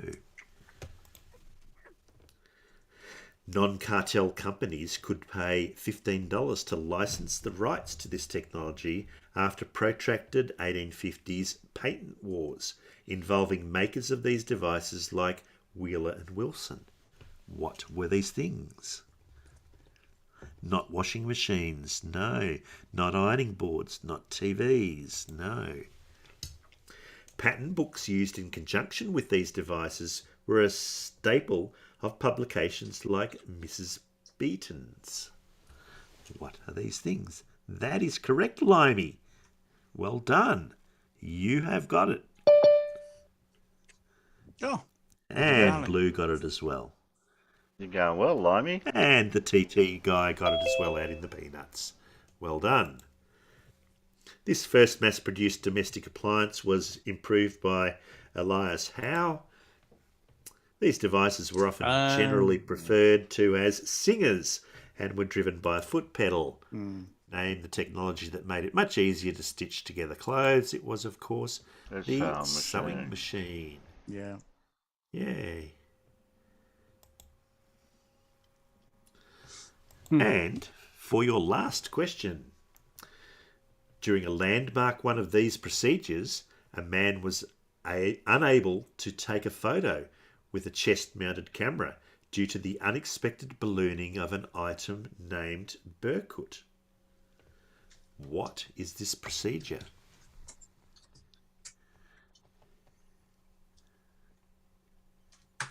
What was the procedure? Not quite right, Farmer's Boy, but along the right lines.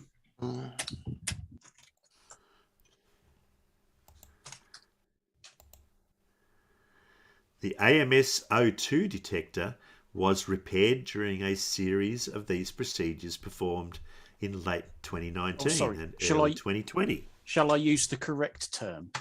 That is correct, yes. I'd accept both of those, Farmers. Yeah. Big Blue, yes, that's right. And the TT guys got it. Same with Carl Edwards, and yeah, that's right. Participants typically camp out in a chamber called Quest the night before undergoing one of these procedures. Streeler cranes were used to move cargo and people around during Soviet examples of these procedures. Alexei Leonov was the first person to perform one of these procedures. Yep. The safer propulsion backpack replaced the manned manoeuvring units once used during these procedures, which have reduced the need for tethering. Yay! Name these procedures in which astronauts move around outside of a spacecraft. This is, of course, a spacewalk. It's an EVA, an extra vehicle. There you go, or EVA. Yeah. Yes, And it's that was nothing. your quiz. That's a very good one. Thank you very much. Yeah. And spacewalks are nothing like you see in films, because these guys have to prepare for it for at least 2 hours. Yeah. You don't just jump in a suit and go out. They have the same problem that the divers out of the bloodstream and tissues. They have to purge their bloodstream of nitrogen, so they have to spend at least 2 hours breathing a higher oxygen rate before they can eat. I mean, these you watch these astronauts, you think they've been at least 2 hours in those spacesuits or partly in their spacesuits before they get in the airlock, and then when they actually get outside, they can be out there for 7, 8, 9 hours before they can come back in again. I mean, it's quite something. They must be absolutely shattered by the time they're done. They reckon their hands really hurt because everything's done with the hands. Yeah, big hard work. Yeah. Do you know what the NASA the PSI for the breathable oxygen or 100% oxygen is in the spacesuit for NASA? Something like 4.5 psi. 4.5. Yeah. 4.3. Yeah, because if you have it too high, then you can't. Yeah. You lose the movement in the spacesuit. Yeah. I only know that because of an argument with a flat earther.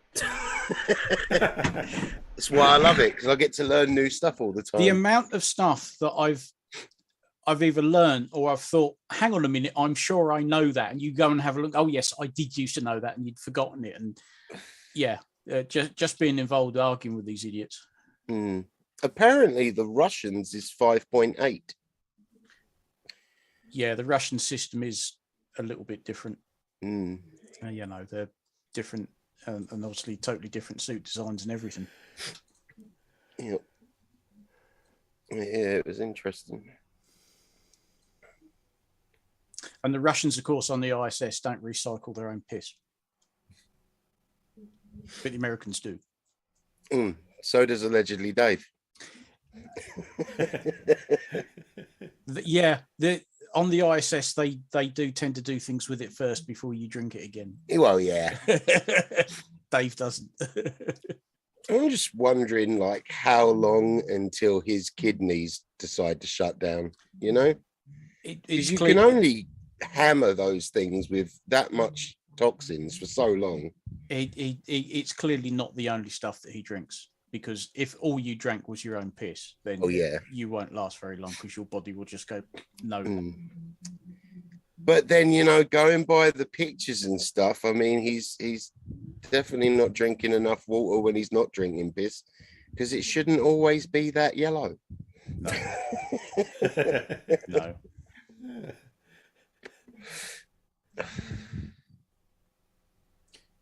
Having you ever had a rocker and then seeing you piss after it? It's a nice start to the weekend. Lovely weather. Been made to feel dumb again. Thank you. Thank you, Miss Goodall. Alan. Steve. Where's Steve gone? Hey, did you take a before and after pic of what that task that you had to achieve? No, I've completely forgot when I got there. Yep. No, we've got it before. We've got a picture of before. Yeah, apparently it really shows when I didn't really notice while I was cleaning it, but somebody had walked up to see me, and I was like, bloody hell, that's bright and shiny. We didn't even get as far as the polishing it. It was just washing it with soapy water. Yeah. Okay. Oh, see you, Surf. That surf's gone. Got to go and work. Oh. Steve says he's there, so that's good. Oh, that's right then.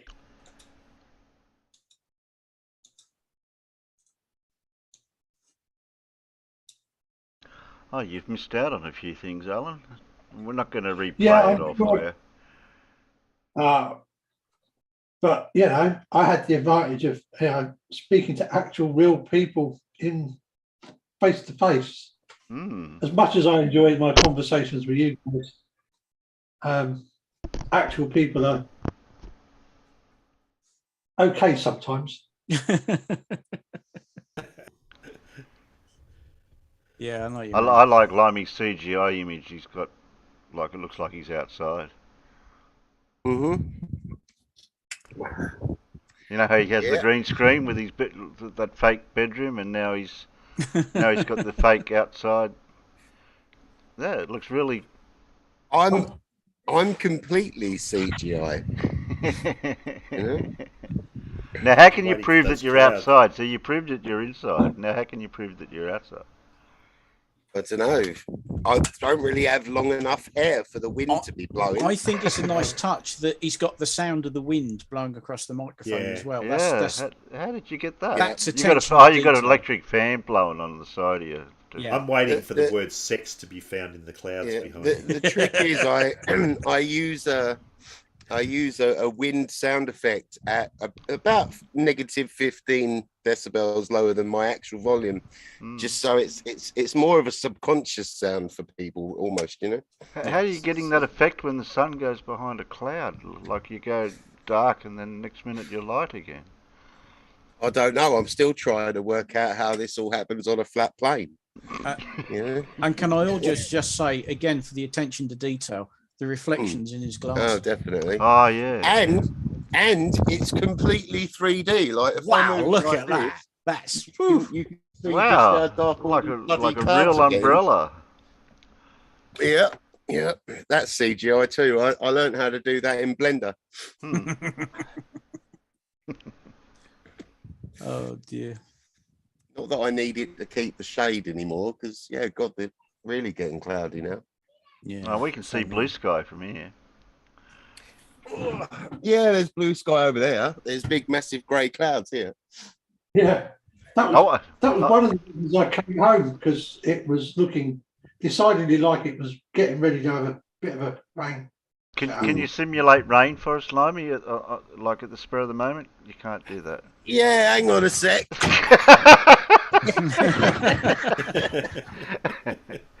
Killed two birds with one stone there. Yeah. How about nighttime then? You don't want to know where I'm shoving the camera to simulate that. Okay. No. Oh dear. Oh, might go to the other computer generated area. Plug the laptop in.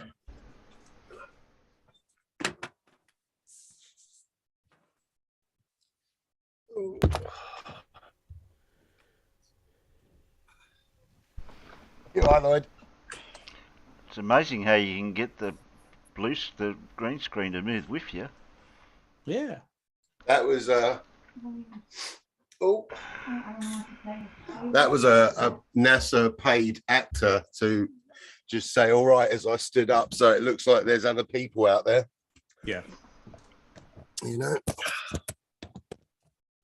Oh, all right. Let's switch cameras and crap.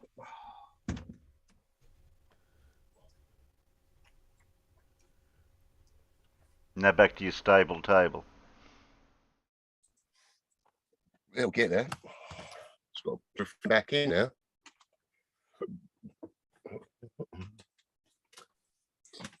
Oh, we have a Jose in the side chat. Jose's saying, "Who's the annoying one?" That'd be me. Yeah. Got to own it, you know. Yeah.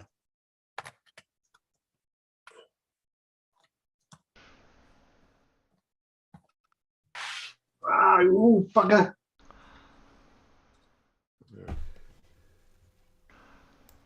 Easy Tiger. Didn't want that to happen. So, did we talk about any derp that's happened since our last show anywhere? Have we already discussed all that, haven't we? I think so. There hasn't been that much, to be honest. Not that I've seen, anyway.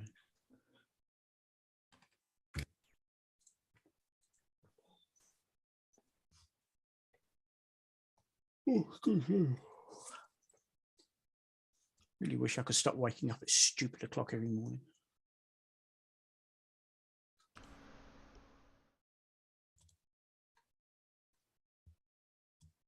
Well, you need a reverse alarm clock. Yeah, I don't know what it is. Keep waking up at like 4 or 5 o'clock in the morning. It's like, oh. An alarm clock, it doesn't wake you up. It What puts me to sleep? I've got some of that. It's called vodka. I'm sure you guys know who Fusely Jerry is. I think he's on. I think he hangs out with Jerry's, doesn't he? Yeah, I got challenged by him to show both poles with the star rotation. Oh yeah. And I've offered to go film a time lapse for him, but I did tell him he was going to have to pay for it. Yes, that's fair. Because I've realised where the perfect place to do it is. I think it's Tanzania, could be Kenya. Yep. Top of Mount Kilimanjaro. Yeah, it is a perfect place to do it. Because it's within half a degree of the equator, and it's about 12,000 feet, is it? I know, pretty tall. So if you're up on the summit, you should be able to get both poles fairly comfortably if you have a circular fisheye lens on your camera and have it pointing at the zenith. Yep. Do you want to get another cuppa, do you, Farmer? Getting that way, yeah. Might have to be coffee this time. Oh, I haven't got any more Lindsay. That's all right. I strongly suspect of all the videos that you're going to play for us today, I bet I've seen them all anyway, so. Ah. I actually had one watching Simon Dan's one yesterday because I figured we'd want to watch it today. Okay, I'll read them out and then you say if you've watched them yet. Okay. Okay. Everett Anderson, Whitsett's Bizarre Prophecy. Yep. No. Mr. 42, Two Flat Earthers Being Dishonest. I was there. No. Could you hear me? And you, Anton Petrov's. No. Doorway to Mars, Other Strange Objects. No, somebody else did. Planar. I think Planar did a video about that. I think several people have done a video about the doorway. Oh, okay. Simon's Great Wall of China one. Yeah. And obviously the Flat Earth File compilation. Yeah. All right.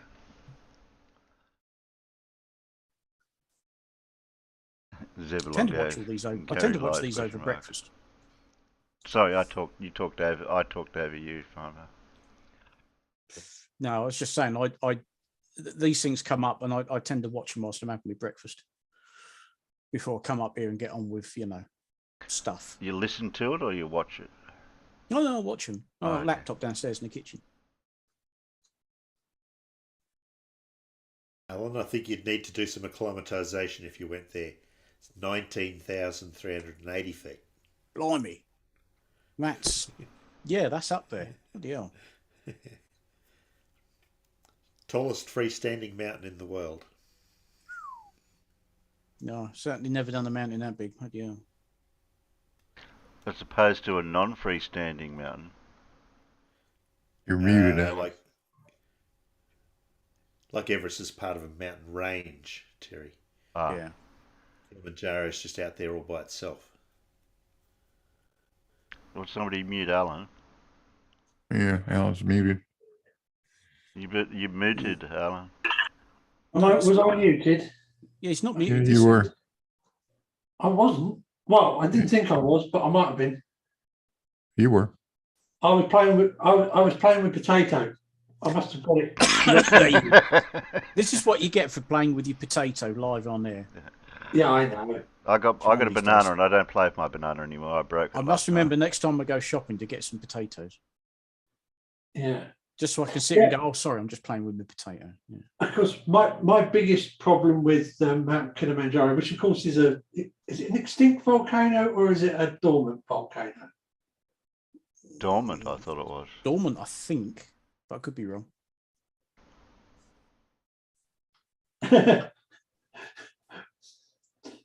Paul's obviously going to Google it. Dormant.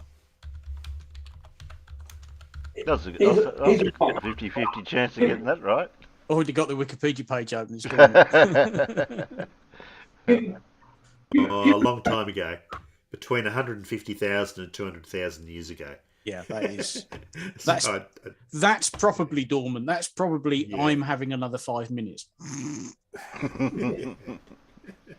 Yeah. Well, unfortunately, given my personal circumstances, I would require helicopter insertion and extraction. Yes.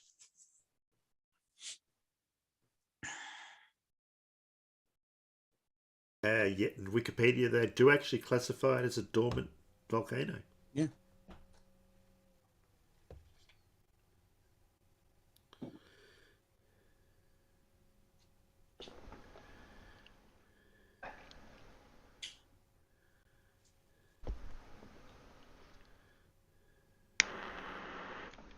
They're all dormant till they decide to blow the shit out of everything. Yeah. Yeah. Yeah, like the last one. The largest cone, Kibo, still has gas-emitting fumaroles in its crater. So I guess that's why they call it dormant, because there's something going on down there. But what's that one over in America they managed to get video footage of it? That it's Helens. Mount St. Helens. Mount St. Helens. Yeah. Oh, I remember that happening, yeah. Yeah, that made a mess. That really did blow the side out of itself, didn't it? Whereabouts is that in the States? What's that? Where in the States is that? Washington State, up in the northwest corner. I remember that being all over the news when it happened. They got a series of time-lapse photographs, hadn't they? Yeah. Yeah. Well, it wasn't taken from space like the Tongan one. Oh, no. But somebody'd got a camera set up at the time, and yeah, that took a series of. You sort of see it in, but as it blows, and the whole side of the volcano just sort of comes down and pyroclastic flows. I don't know whether those ones were actually pyroclastic or not. I thought it had a lot of pyroclastic flows, just like Vesuvius did when it took out Pompeii. Yeah, I can't remember. A long time since I looked at it. But yes, that was a bit of a bang.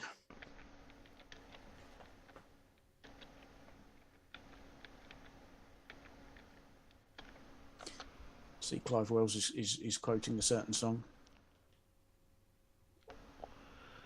There's a few videos out there of it. The Aftermath, 42 years later. Mm. Was that really 42 years ago? Yeah. 1980, yeah. Footage and photos, there's one here. I was only a wee lad. The year I was born. I was Blew the whole side out of that damn thing. Yeah, it did. Blew the guts out of it, didn't it? Oh, here we go. Look. Come on, then. Press the button. It's running. And it goes boom.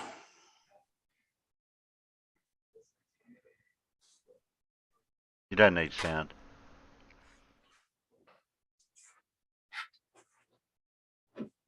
Not entirely sure this captured sound at the time, did it?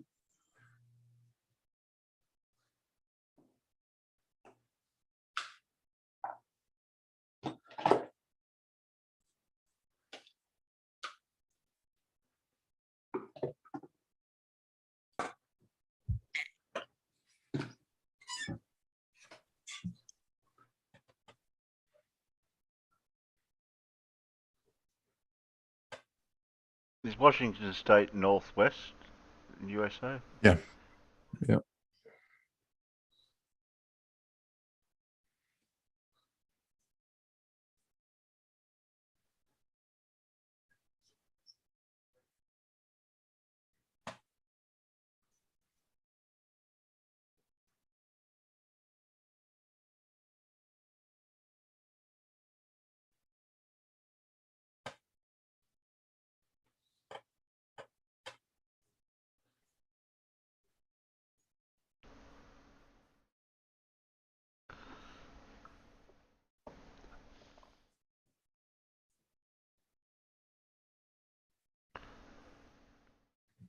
So no one to take it seriously about the warnings.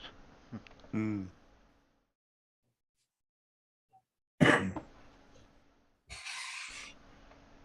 Yeah, when a volcano starts doing things like that, I tend to think, Yeah, I'd be a bit worried. There it goes. Let's back up a bit. Thermal energy will release 24 megatons. Oops, I missed. I was trying to read that. 1,600 times greater than Hiroshima. There we go.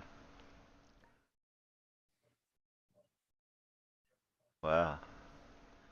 That's big. Yep.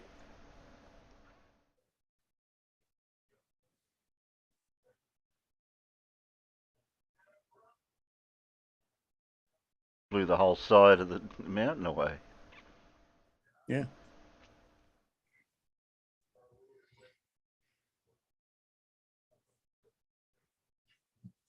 Still visible today, the damage. Wow.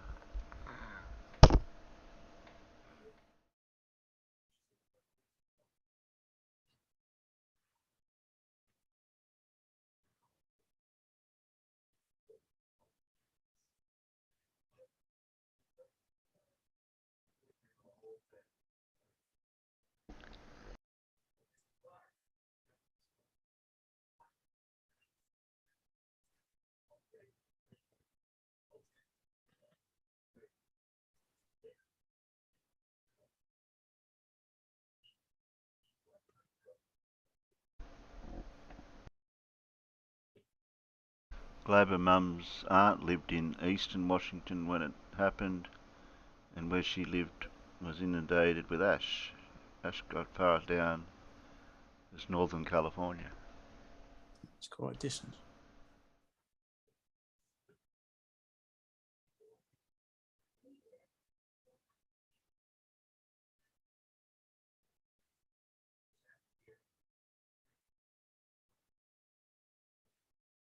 Whoops.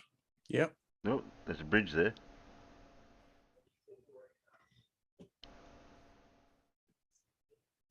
Because, of course, Washington's one of the major sort of forestry and logging centres, isn't it?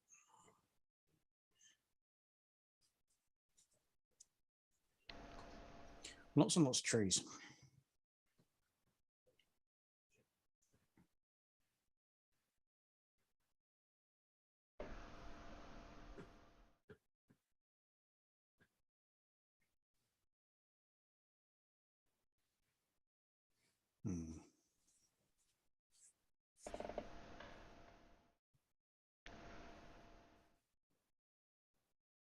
Yeah, interesting. Glad we don't have anything like that around here. Yeah, neither will we, that I know of.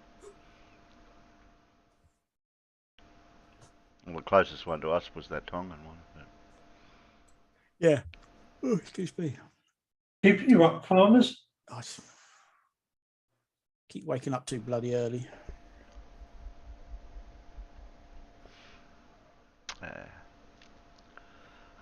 Okay. Well, some of these videos are a bit short, so Oh yeah, one of those Simon Dan ones. I mean, it's one of the blinking you miss it. yeah, two of them are shorts. So we've only got one. We've only got 3 normal sized ones.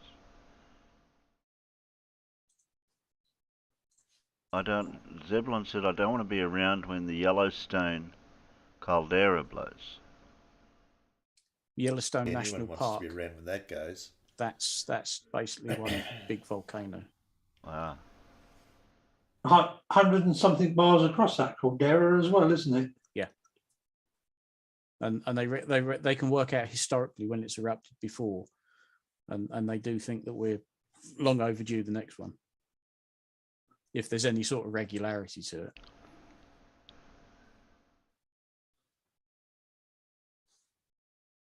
Wouldn't that be PhD Tony's knowledge at base that he'd be able to fill us in on stuff like that? How they'd figure it out if it is, or what information they've gathered over the years to help them out. How much of a crossover there is between seismology and volcanology? I guess there must be. But yeah, I don't know.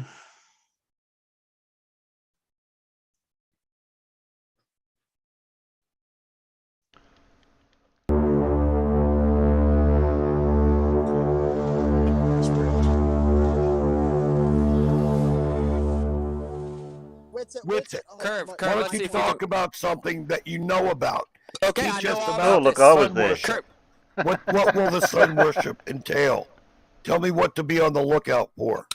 Well, it's already prevalent in all of the higher ups, and people like, I'm assuming you are atheist, materialistic, nihilistic morons. So you've been emptied out. So when they come and they introduce spirituality, because the U.S. government came out and said that within 180 days they were going to release all UFO phenomena related information. American Flight 812 requesting.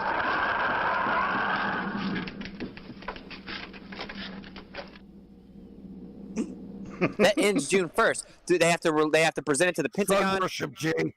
Sun worship. Trying to explain it. So and try not to call sun worshippers atheists, okay? Go ahead. I didn't, you idiot. I said that the atheists are going to fall for the sun worship. Happened like that. Overnight, I became a sun worshiper. Well, not overnight. You can't see the sun at night. But first thing the next morning. You don't seem to ever be able to understand anything, Curved. You're an idiot, bro.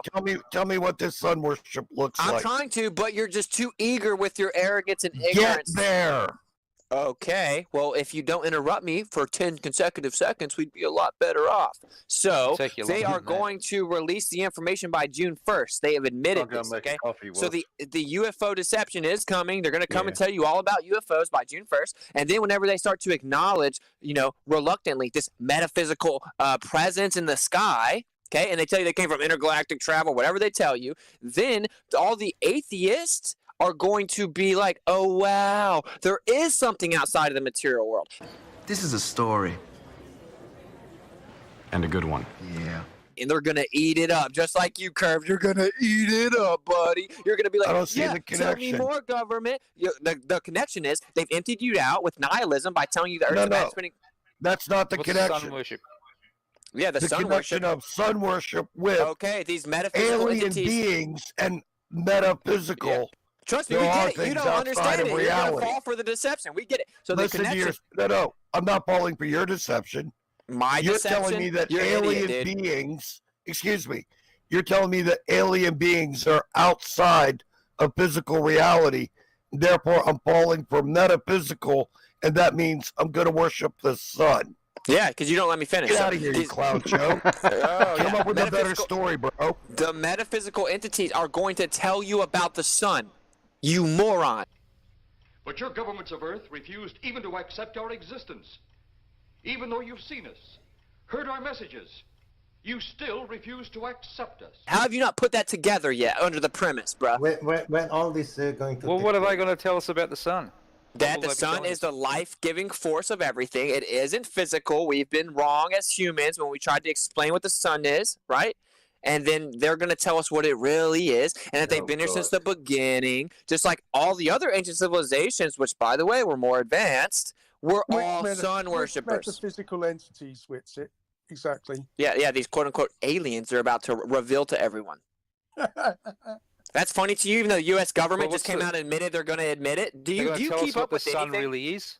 Did you say they're going to tell us what the sun really is? They're going to give us a more accurate denotation of what the sun really is. They're going to admit that it's not physical, and they're going to say that it's some type of this metaphysical, life-giving force of all things. Because all you of Earth are idiots. You just hold on, Buster. What will worshiping the sun mean? What will that look like? What behavior will entail worshiping the sun? It'll be a free religion. It'll be a one-world religion, and all it is about love, and the sun is giving you life, and then these metaphysical entities are going to show you how you can yourself become a god, and you can be like us, but you're just still in this smaller evolutionary form of what we used to be, or they'll even claim to create us, and they're going to help guide us into our spiritual evolution. It's all about love. It's all about you're a god. The kingdom is within. And these metaphysical creatures will come and tell us this, will they? Is that what you said? Yeah, the metaphysical creatures will come and tell you all kinds of quote-unquote truths about the history of mankind, yes. What are you, retarded? What are you going to do when this doesn't happen, Witsit? Well, the U.S. government has come out and admitted that they're about to acknowledge the UFO phenomena. And I think I was trying to get stuff out a few times on this. 180-day deadline, I just which get is June cut off. 1st. Basically, what these metaphysical entities are going to say is, wow, you messed up. You released some of the secret knowledge to people that are not responsible enough to know it. Now we have to intervene so you can abuse it and destroy yourselves. This is why you must be stopped. This is why any means must be used to stop you. The government has come out and said they're going to release this info. You should prepare yourself for it. But when do we see aliens? I don't know, man. I'm not the one writing the Great Deception. I'm telling you that it's going to begin shortly, bro. If you're just going to go down swinging with the boomer take on things the whole way, you're going to look like a real moron in about 5 months. Oh my god, that's shocking. Will these aliens be angels disguised as aliens? I think that it's a mixture of both. Yeah. No, when it comes to the aliens, yes, I think that they're nothing more than the Watchers. Yeah, the fallen angels. But I think that we have actually built aircraft that basically imitate their form of movement, right? So there are human-made aircraft using electrogravitic propulsion. Bullshit! Yeah, I'm not claiming to be a prophet. As the non-prophet, given your non-prophecies, tell us more about what's going to happen in the future, non-prophetically. Well, again, I'm not trying to make prophecies. I'm just trying to warn you guys that the government's clearly tried to take over here recently, and we should come together, right? And we should try to figure out the truth without blindly believing what they spoon feed us in the near future. Perhaps on your way home, someone will pass you in the dark, and you will never know it, for they will be from outer space.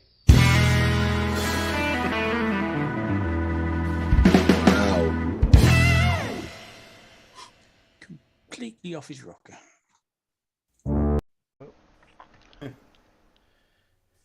Just completely, utterly gaga. It's not Witsit gets it, it's Witsit never gets it.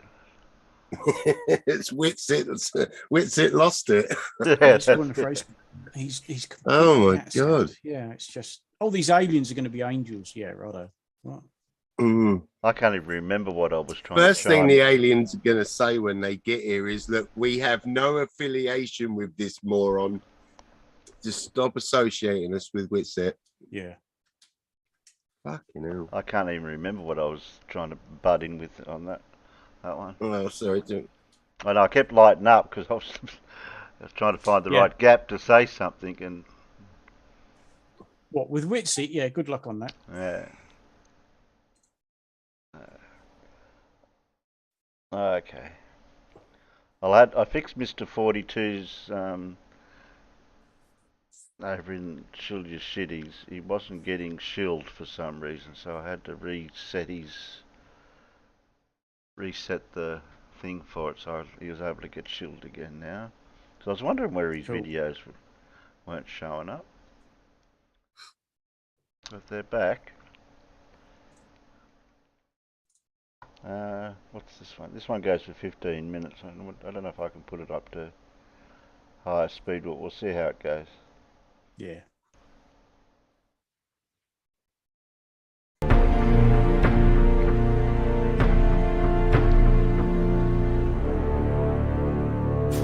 Oh, I see your name, Limey.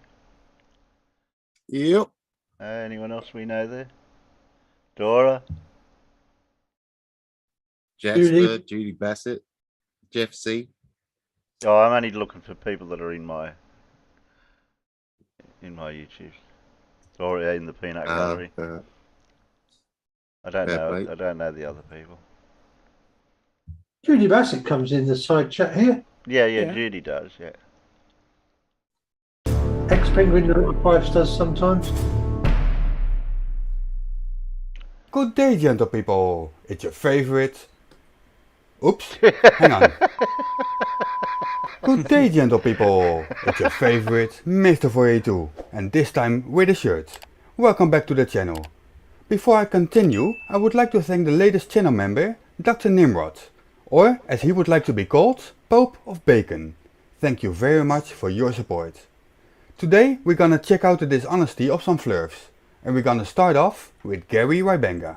A few days ago, Gary was involved in a discussion about the lunar eclipse. Others were already fighting his stupidity heavily, but for me, it's Gary. He no more knows about science than a tea leaf knows the history of the East India Company. So I left them be as it is. But then 2 days later, I saw Gary denying to have written a certain specific thing. Well, now it becomes interesting. Gary lies, a well-known fact. So I dug a little and found his chat message saying the thing he's denying he said. Let's see what happens when Jose JG confronts him about that. Check out Mr. 42's latest community post for another lie from Wiping, says Charlie. Not another one. I have no idea. Like Gary never lies. We all lie. Gary doesn't. He's as honest as the day is long. Yeah. Gary's here. Look at that. Gary, they keep saying that you lie. There's somebody say that they did a post of you lying. That's impossible. Gary, what do you think? Is that possible that somebody pointed at a lie from you? Mr. 42 says that they're two messages that are 2 days apart. Okay. So, but there's a contradiction in there, yeah. So. Well, exactly, yes. I didn't even see your lips I never move then, said the Farmer. moon was over my head, but in the comment above it says the sun to the moon, both over my head. Well, were they over your head or not? You know. Gary says on the 16th, and I quote, "There was no hump in between. There was a direct line of sight from the sun to the moon, both the sun and the moon over my head. Globe is dead." And then at a later time, he typed, "Globe is most lie. I never say the moon was over my head. Good grief, you're a moron." Gary, I'm disappointed, man. Was that a mistype and you mean to say that? You have all the time in the world to clarify that. Hopefully, we'll get a clarification, a retraction. No. Like, yeah, I made a mistake. No. I meant to say this and I typed that. No. So you made a mistake, right? No. Typing this to comment because you're contradicting. No. That's what I'm saying. That's a fact. Seems fair. Yeah, they made a mistake. The question is in which one, the first one or the second? You poo-pooed your own argument because now which one is legit if you're contradicting yourself? Okay, you ready for the explanation? Yes, please. Farmers, quiet. Shy, quiet. Jose, quiet. Go ahead. This is like one of those situations where if you don't specify that a flat Earth has mountains, guys like Mr. 42 will say, "Oh, it can't be flat. It has mountains." Okay. Well, that's something I would never say. I'll leave that to Beth and the Beftards. What I meant by over my head is that on my west coast and my east horizon, I have mountain ranges on both sides. The sun was over the mountains, just over the mountains in the west, getting ready to set. The moon was just over the mountains in the east, getting ready to rise, or just rising. It just rose. So, over the mountains then, not over your head. And so they're theoretically, this is what I meant by overhead. They're over my head, they're higher than me, because the mountains are also higher than me, right? Mountaintops. So both the sun and the moon were over my head, but that's completely different than the word overhead. Overhead is one word, and that means directly overhead. They were over my head. I could see them from my east horizon to my west horizon, over the mountains on both sides, and you could draw a line across the sky from one to the other with nothing in between them to block them. That's what's meant. But of course, Mr. 42 is too dumb to understand, or he knew what he was doing and he was just being an ass. Let me would probably pick the second one. quick clarification. But Hold more on, Chai. backpedaling, Chai, isn't it? hold on. I know you want to say something. But in both comments, you didn't type overhead in one and over my head in another one. In both comments, you typed over my head. Yes, over my head. The mountains are higher than me. The sun was above the western. The moon was above the eastern. They're both over my head. The mountains are higher than me. They're higher than the mountains. That's over my head. So the mountains are over his head. Oh, we'll come back to that.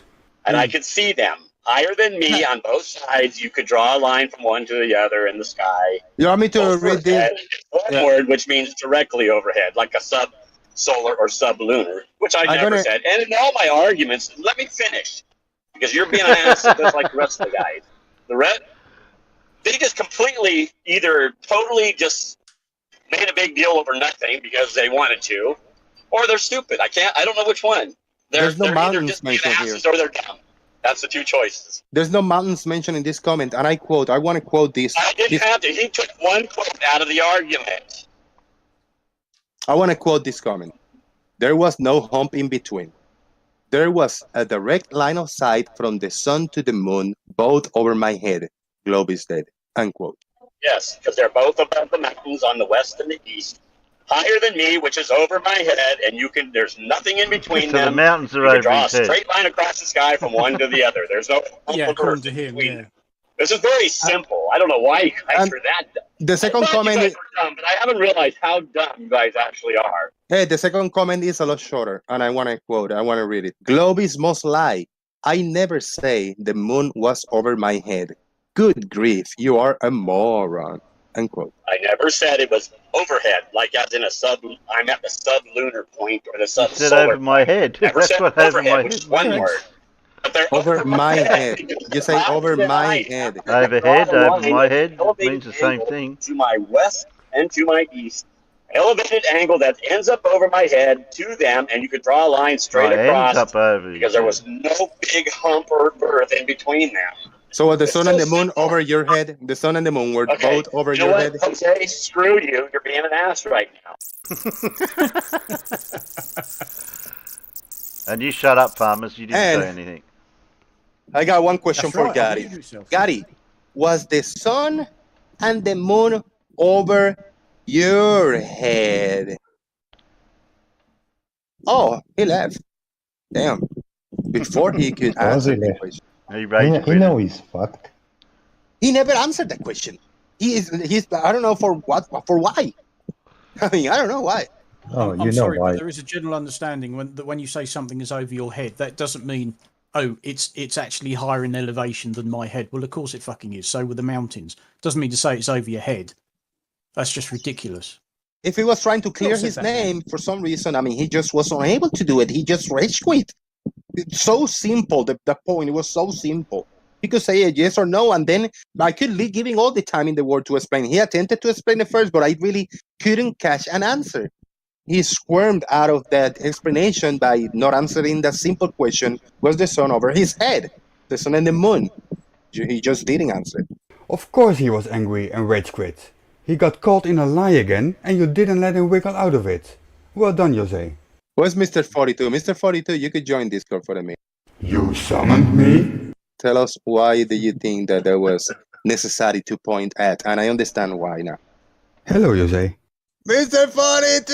I heard a voice now. What's up, man? You summoned me. Give us your thoughts on how that went down, Gary trying to defend himself.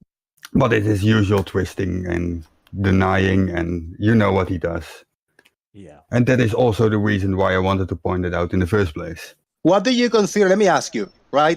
Right now is, let me see, 4:16 p.m. So at noon, at 12, the sun was like straight up above my head, right? Now the sun is, you can imagine in 3 hours will be a sunset. So the sun is like in a 45-degree angle or whatever.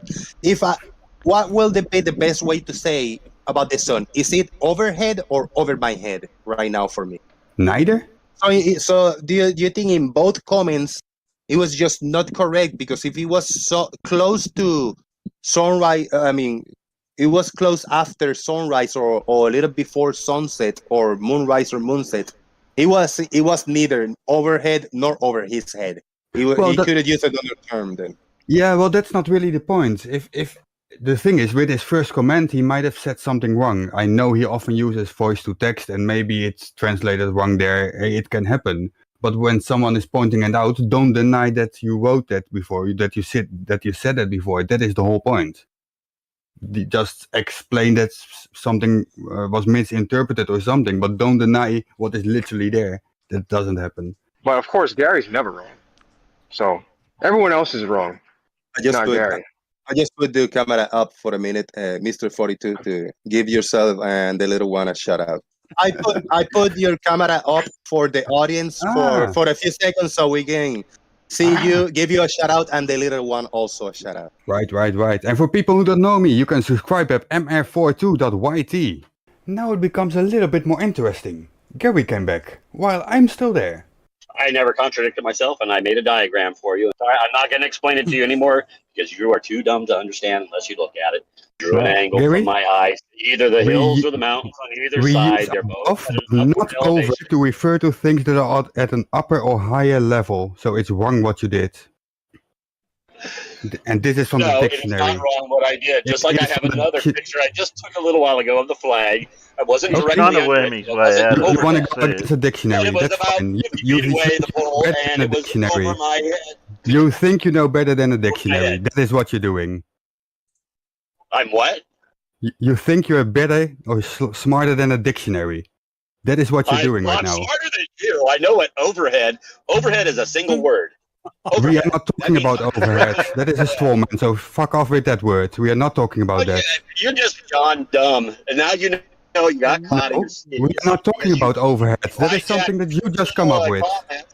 We use above, but not over, to refer to things that are at a upper or higher level. That is from a dictionary. Are you going against a dictionary? The sun was higher than the mountains. The moon was higher than the mountains on the east. The sun was higher than the mountains in the west. Again, we use above in that case, but not in other words. Stupid. And you can literally draw a line from one to the other.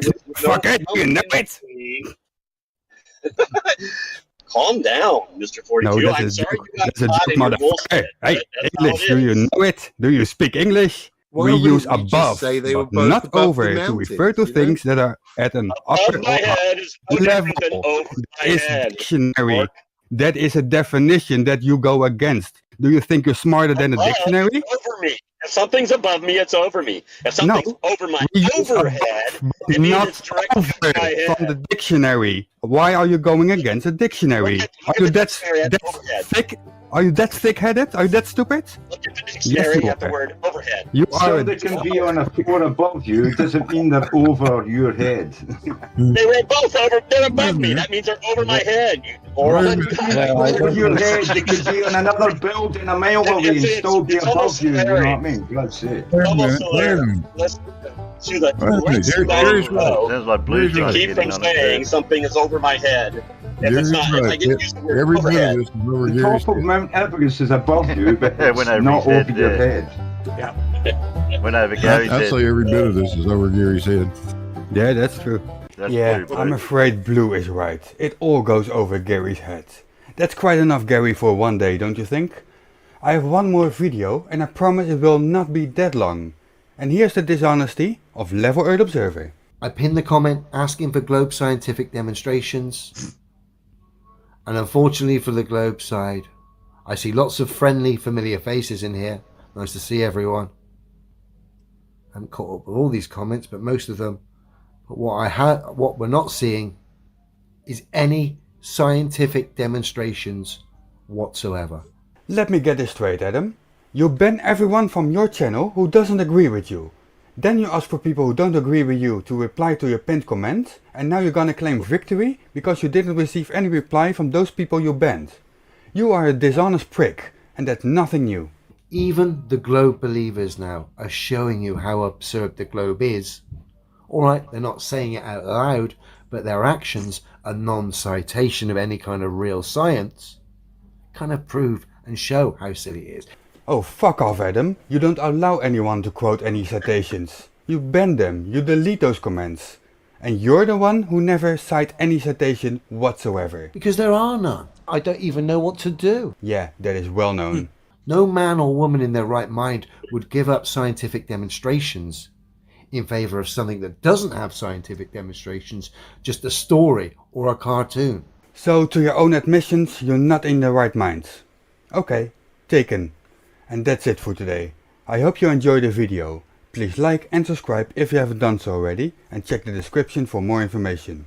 This has been Mr. 482, out. Don't panic. Don't panic. Don't panic. That whole business with Gary, either he doesn't actually understand basic English, and when we say something's overhead, that means it's overhead. It doesn't mean, oh look, it's higher than me all the way over there. That's not overhead means. No, he either doesn't understand that, or he cocked up, and Gary's never wrong. So he's never going to admit to making a mistake, ever. He doesn't do that. Yeah, he just tried to reiterate his point by changing. Yeah, there's no possible way I could have been wrong. Clearly, you guys just don't understand. Yeah, he calls all of us liars. He's the only one that tells the truth. We're all liars, and now he's arguing with the dictionary. Mm-hmm. Yeah. So the mountains were over his head. Yeah, he's trying to say now that if something's higher than you, it's over your head. It's overhead. Yeah. No, that house over there, the roof of the house is higher than me. It's not over my head. It's over there. It's not over here. This is over my head. More to the point. So he's saying that, all right, if he's saying that there's, like an unbroken line of sight from the sun to the moon that destroys the globe, does he not understand how the moon moves around the earth? In its own orbit. Like, I mean, there's many a time that you can have the sun and the moon, right? I mean, you can have them directly, have the moon directly in front of the sun. Sometimes I don't know. Like, what was his point? Forget the fact that he just doesn't know how to English, just like me just then. He's been banging on for ages that this particular type of eclipse, a selenelian eclipse, is impossible on the globe Earth. Because that's what he does, Yeah. So, and this is a thing too. Now, I mean, we know why that eclipse works on the globe. And why it gets, and it's the same as the blood moon thing too, isn't it? Even because of the atmosphere, like it basically takes everything out except the red light, doesn't it? Yeah, the selenelian is happening, and you generally only see this when you've got a decent amount of elevation to begin with. So you need to be quite high up, and it's all to do with refraction. Yeah, exactly. You're not actually seeing the sun and the moon in the correct position. You're seeing refracted image, but that's why you can see them, because it's getting refracted over the curve of the Earth. Yeah, and that's it. Like to me, because that, and that I mean, I guess you could maybe say that would work on the flat Earth, but yeah, it works because of refraction, and then you've got the blood moon, which gets the red color because of the atmosphere. That one just wouldn't work at all.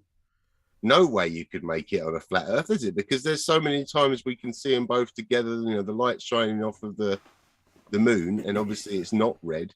So, what would make it red on a flat Earth? How does a lunar eclipse work on a flat Earth? That doesn't either. But how does the Earth get between the sun and the moon when they're both supposedly circling the flat Earth? How does they think it's something else, didn't they? What did they say? Like they said there's like another object or something, didn't they? Well, yeah, of course they do. They have to make something up. They have to pretend something's there to give the same effect, but nobody can see it, and it only works in certain times. Yeah, well, it's like everything else. Blocks the moon. It doesn't apparently block the stars.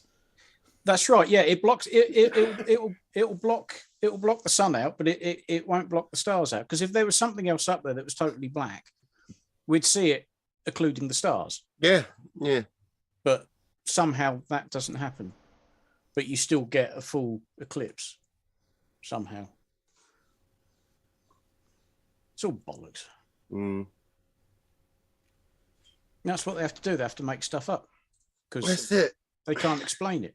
That's it. They're slowly trying to rewrite all of reality to explain flat Earth when, you know, the globe already explains everything perfectly well. Yes. Yeah. I watched a video from somebody, I was just trying to find it, where there's a certain type of eclipse that happens, I think it was the South Pole. I can't find the actual video who it was now. Just made me think of it for the eclipse. It's only seen at the South Pole. Certain type of eclipse. I can't think what it is. I thought I might have had it in my watch later, but I can't find it, so yeah. I'll have a look for it.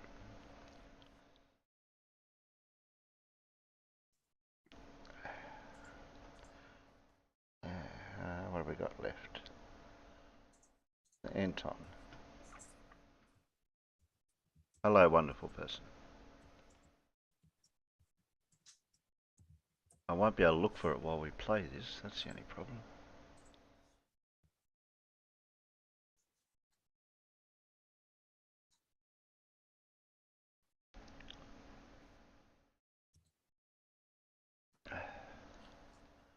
Are you saying other people have played this or done this content that Anton's doing?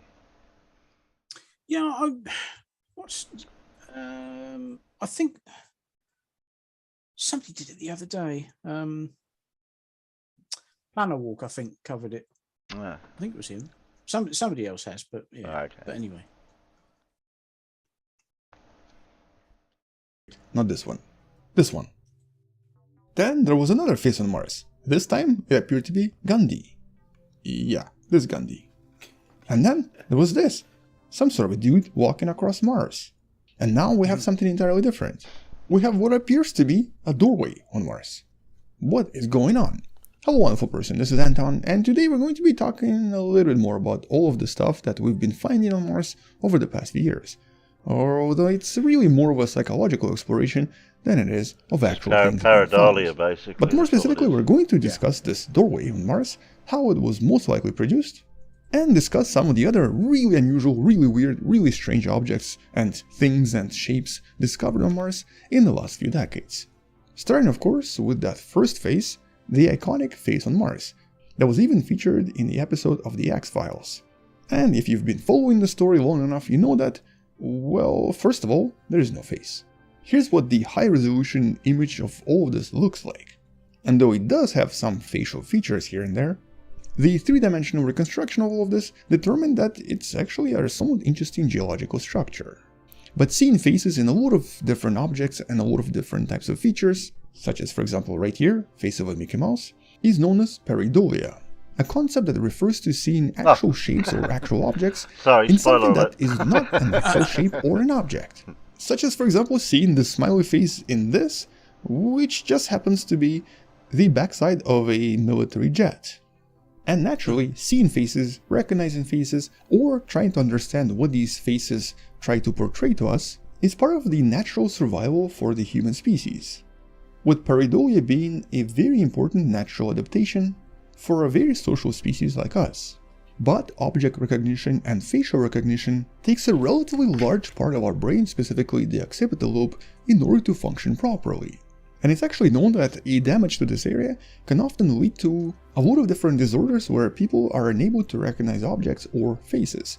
The most famous example is what's known as prosopagnosia, also known as face blindness, the inability to recognize faces or sometimes even know that you're looking at an actual person, with the area right there being responsible for all of this. Apparently Brad Pitt has this, but I think the most famous example is a very famous psychologist/author, Oliver Sacks, who even wrote a very famous, very interesting book, the book known as A Man Who Mistook His Wife for a Hat, which apparently literally happened. Someone thought that his wife's face was his hat. And that, of course, is a little bit off track from what we're talking about, but it is all related.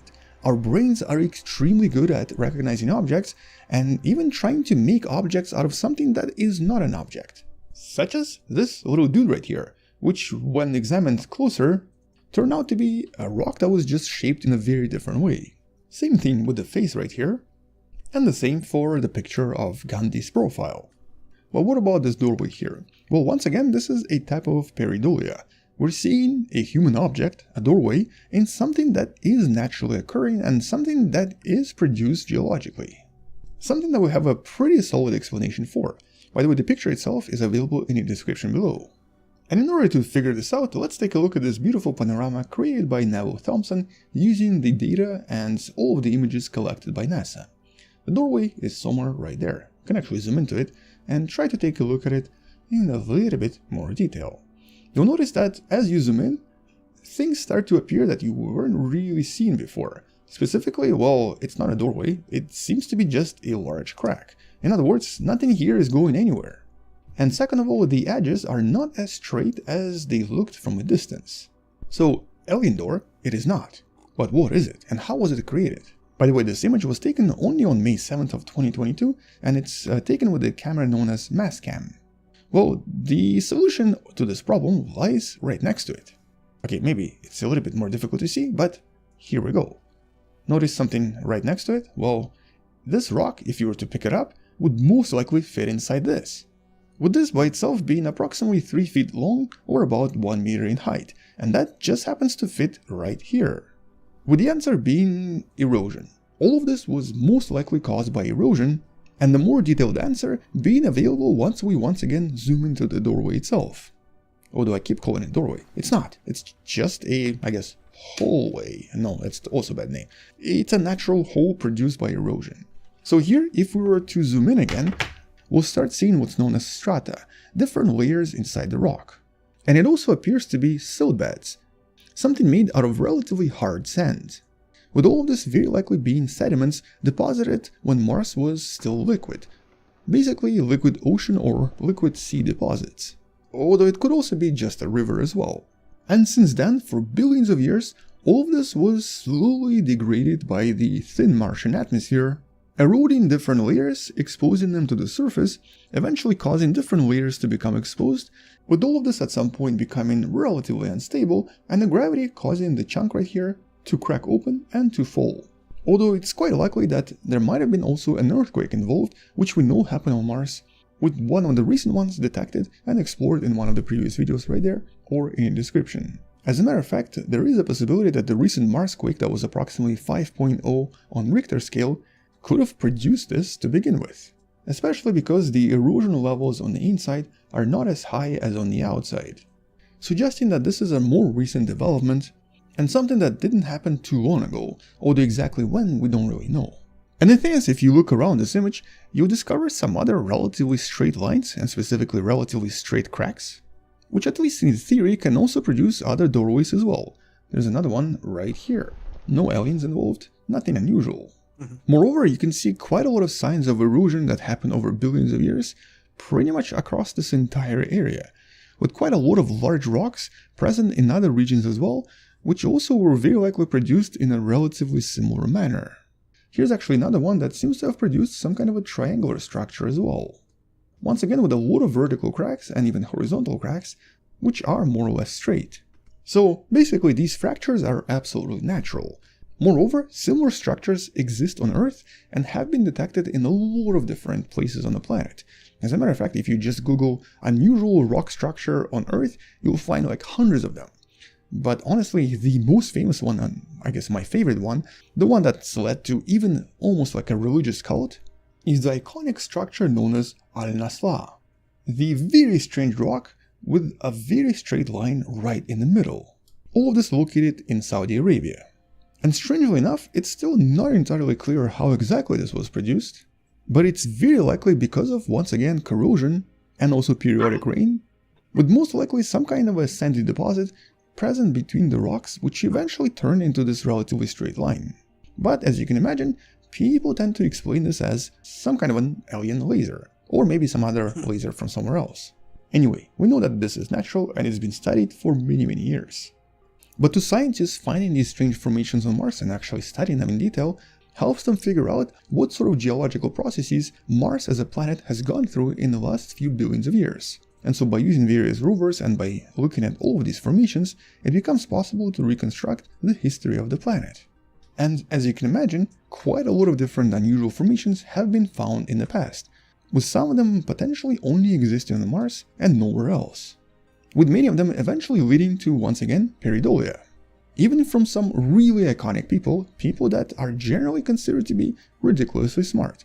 Let me give you the most famous example, Arthur C. Clarke. Yeah, the 2001 Space Odyssey Arthur C. Clarke. A tremendously brilliant individual, and a person that's highly respected, but everyone is fallible and everyone makes mistakes. And so did he in 2001. Using the pictures from Mars Global Surveyor collected back in 2001, the actual 2001, not the movie, Arthur C. Clarke believed that he might have seen trees in some of the photos, and even detected certain types of branches that seemed to vary seasonally. And at that point he made a really strong argument that what we are looking at is vegetation, very likely Martian trees. And from this angle it does kind of resemble something tree-like. And some of these branchy formations look very extraordinary. And they also change seasonally, they do disappear and they change in shape. While others resemble tiny spiders. Once again, to some extent, changing in shape every season. And, well, here's one of the more detailed images taken in the last few years. Today these are known as Martian Spiders. You can read a little bit more about this from one of these articles in the description. And more officially it's known as the araeniform terrain. A kind of a mound that seems to form when carbon dioxide ice below the surface heats up and starts to release gas, which is an active seasonal process, but it's not seen anywhere else in the solar system because nothing else has these conditions. And because this is Mars, here the CO2 doesn't melt, CO2 ice just sublimates, turning into gas directly and creating these formations in the process. So in essence, it's formed through carbon dioxide gas building up a lot of pressure and eventually breaking through the surface with jets erupting as dust, with the darker dust deposited around the vent and then transported by the winds as well, eventually producing the streaks you're observing. But once again, because this is seasonal, it changes every single Martian year, and from a distance appears as if something is moving on the surface, something that could resemble trees or basically spiders. But once again, natural, explained, and even recreated here on Earth several times. As a matter of fact, we've discussed a lot of these in some of the previous videos, somewhere right there or maybe in the description. And so here it's really important to understand that a lot of these extraordinary assumptions or propositions often end up being nothing else but, well, just unexplained phenomena that we do not have on planet Earth.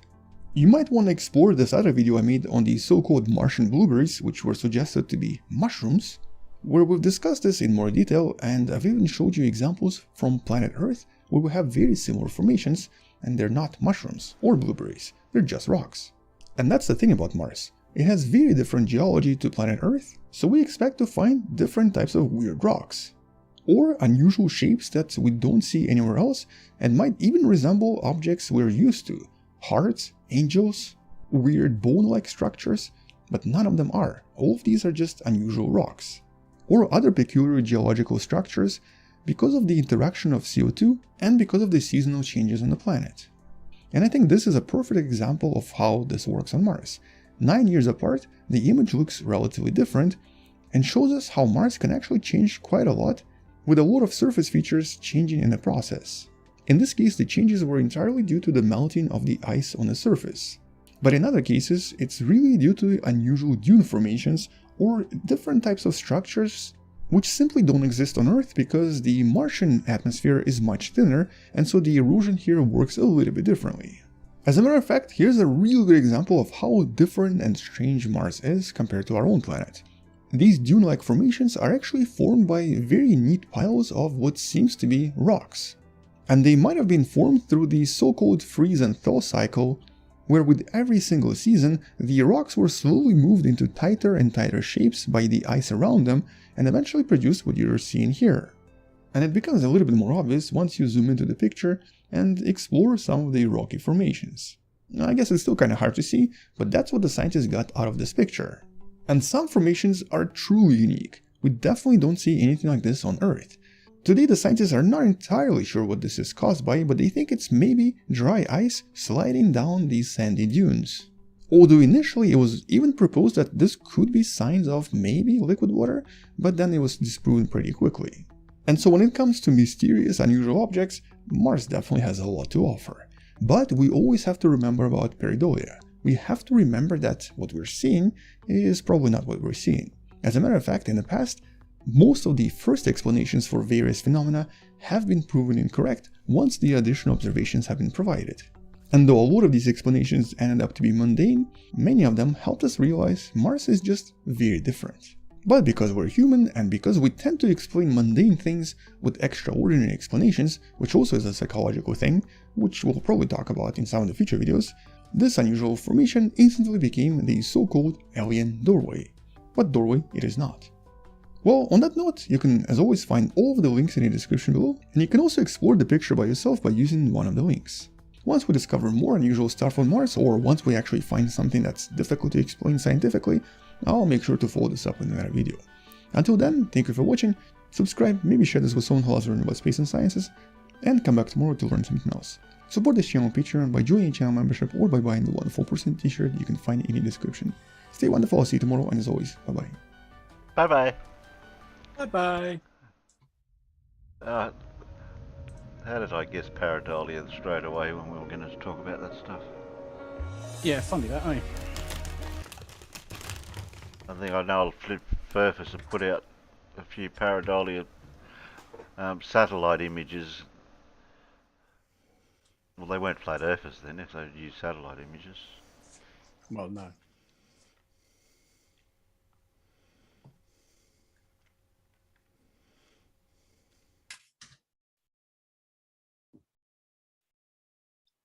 That face of Mars, yeah, I remember the X-Files. That reminded me of the X-Files having that one. Yeah, so there's lots of fuss made over that until they come up with a far better image, and they went, face, what face? Yeah. Was Mars supposed to have the mushroom blueberries too, wasn't it? Or was that Yeah, where they were? The problem is they've taken all of these photos of various geological features, and quite often what you don't have is when they say, oh look, there's a photo of this, when they're trying to make out it's something else, there's no idea of scale. I mean, this thing, the door, this opening in the rock, it's only like 2 or 3 foot tall. Well, there must be midgets on Mars then.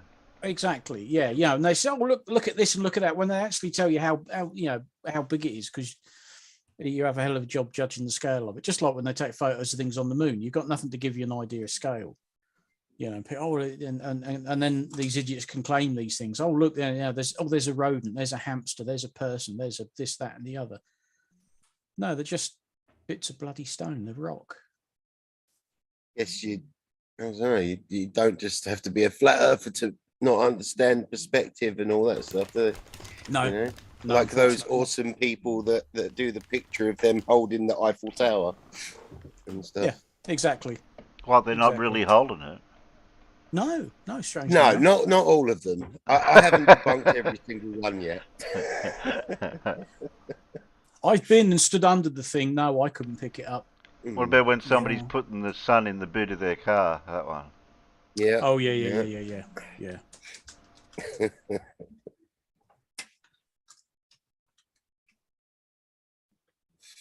Oh, dear. So, is the Great Wall of China really visible from space? I can answer that one. I've already watched his video. I could have told you that without watching the video.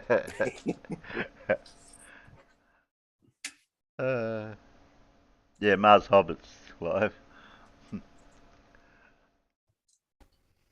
Mars Hobbits, quite.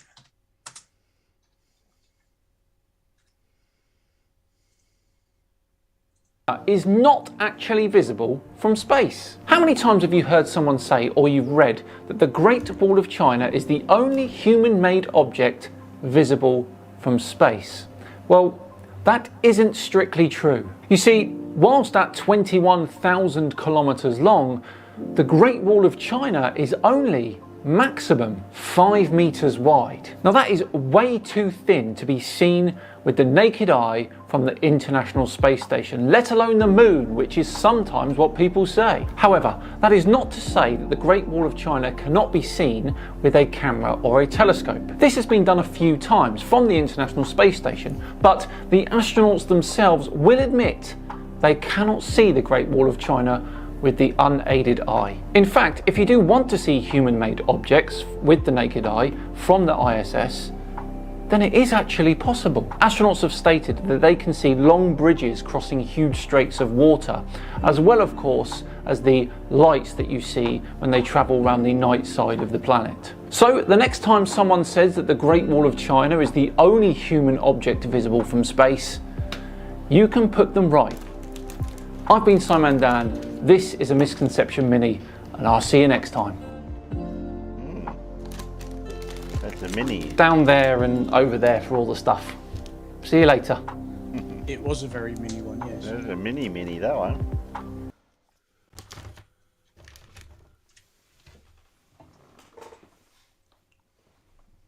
Okay, next time I'm talking to a bloke on the ISS, I'll ask him what can he see from the ISS.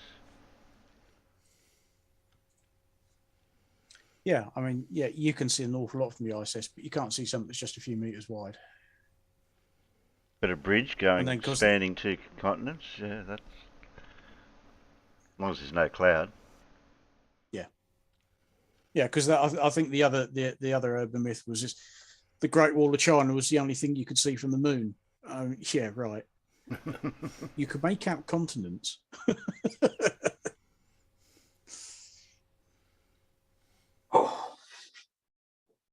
Can you see clouds? Yes.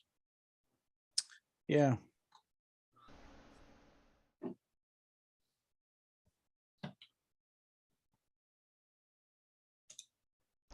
I'll finish off with Flat Earth File compilation number 36.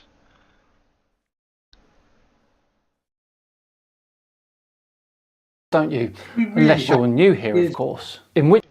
What's that, Alan? Have we really had 3 years of these now? Yeah, it's been a while.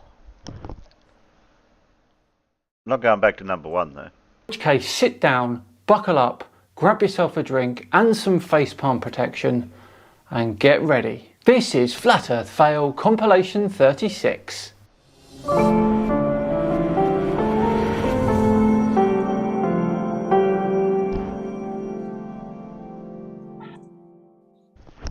Hello all and welcome along to another episode of Flat Earth Friday with me, Simon Dan. Thank you very much for joining me. Before we begin today, a huge thank you to the sponsors of this week's Flat Earth Friday, or go to buyraycon.com/SimonDan to get 15% off your first purchase of Raycons. Right, back to the latest Flat Earth Fail compilation, where the starring role will be the Crown Prince of Flat Earth himself, Mr. Eric DeBay. He will be featuring 2 of the 4 videos this month, and we start with Eric explaining why the flat Earth is the only flat planet out of all the planets in the solar system. Another common question posed by globe earthers is, if the Earth is flat, then why are all the other planets round? Yes, an excellent point, which I myself have argued before in the past as well. To begin with, the Earth is a plane, not a planet. Standard response. And by simply adding a T on the end, modern astronomers have linguistically transformed our Earth plane into a globe spun around the sun. No, you see, Eric, we have witnessed it being a globe from space. The word round is also deceiving, because most flat earthers would agree that the Earth is round like a coin, just not round like a ball. So what? Are you going to say that all the other planets are giant coins as well, then? When making this argument online, globe earthers will often present a picture of the traditional heliocentric model with 8 spherical planets and a flat Earth among them floating in space. Yeah, that is amusing, that one. This entire concept is a straw man, however, as no flat earthers believe in a flat planet floating in space 3rd from the sun in a heliocentric solar system.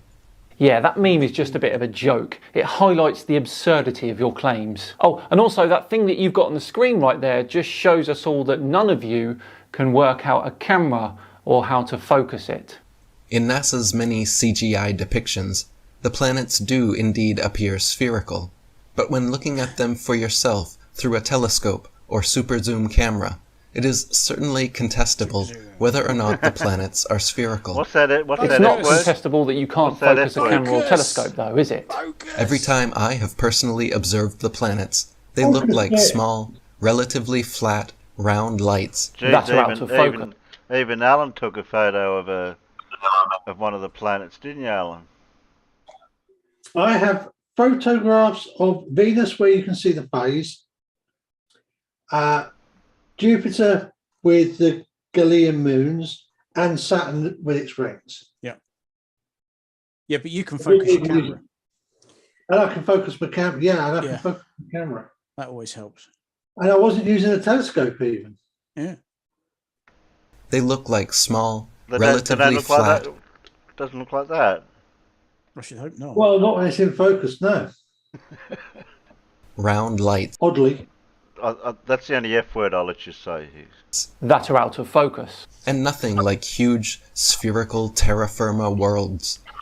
Only in NASA and other official space agency footage do the planets appear like three-dimensional globular worlds. Because they have awesome telescopes, which they know how to focus, and amazing spacecraft that have actually been to these places. In amateur footage, they look more like two-dimensional lights, similar to all the other stars. The key word is amateur there. In fact, before they were called planets, the ancients referred to them as wandering stars, because they only differed from the other fixed stars in their relative motions. And their brightness. But what else? What's that, Farm? That's what the word planet means. What would you do if you didn't know about the they called them existence wandering stars before they called them planets? Well, that's what planet means, wandering star. of planets back then? They each have their own unique appearance, but none of them look like spherical worlds. Even Saturn, which appears more like a circular luminary with a halo of light around it. Ultimately, however, it is completely irrelevant what shape the other planets are when looking to prove the shape of the Earth. Is it though? I mean, we're all in the solar system. It would make sense that we are all the same shape, wouldn't it? Luckily enough though, we know that bodies over a certain mass will actually become spherical because of your old best mate, gravity. Modern astronomers constantly repeat this red herring that I have dubbed the appeal to the sky fallacy. Imagine inviting a contractor over to your house to measure the dimensions of your floor, and instead they immediately get out their tape measure and start measuring all the recessed lights in the ceiling. But that's just nonsense. We already know that you need to measure the actual floor. This is exactly what globe earthers are doing by claiming to provide scientific proof for the shape of the Earth under our feet by looking at lights in the sky over our head. Okay, here is a picture of Earth before CGI was created. How about that?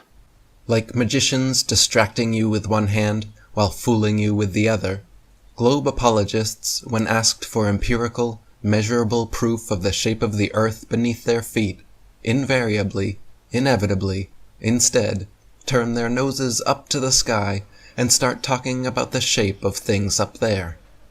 But even if all the other planets really were spheres, what on earth does that have to do with the shape of the Earth? Everything, Eric. Everything. Because we have examples of celestial bodies which are spherical, we can then say, oh, I wonder if the thing that we're living on is spherical too. So we build spaceships and cameras and then we check for ourselves.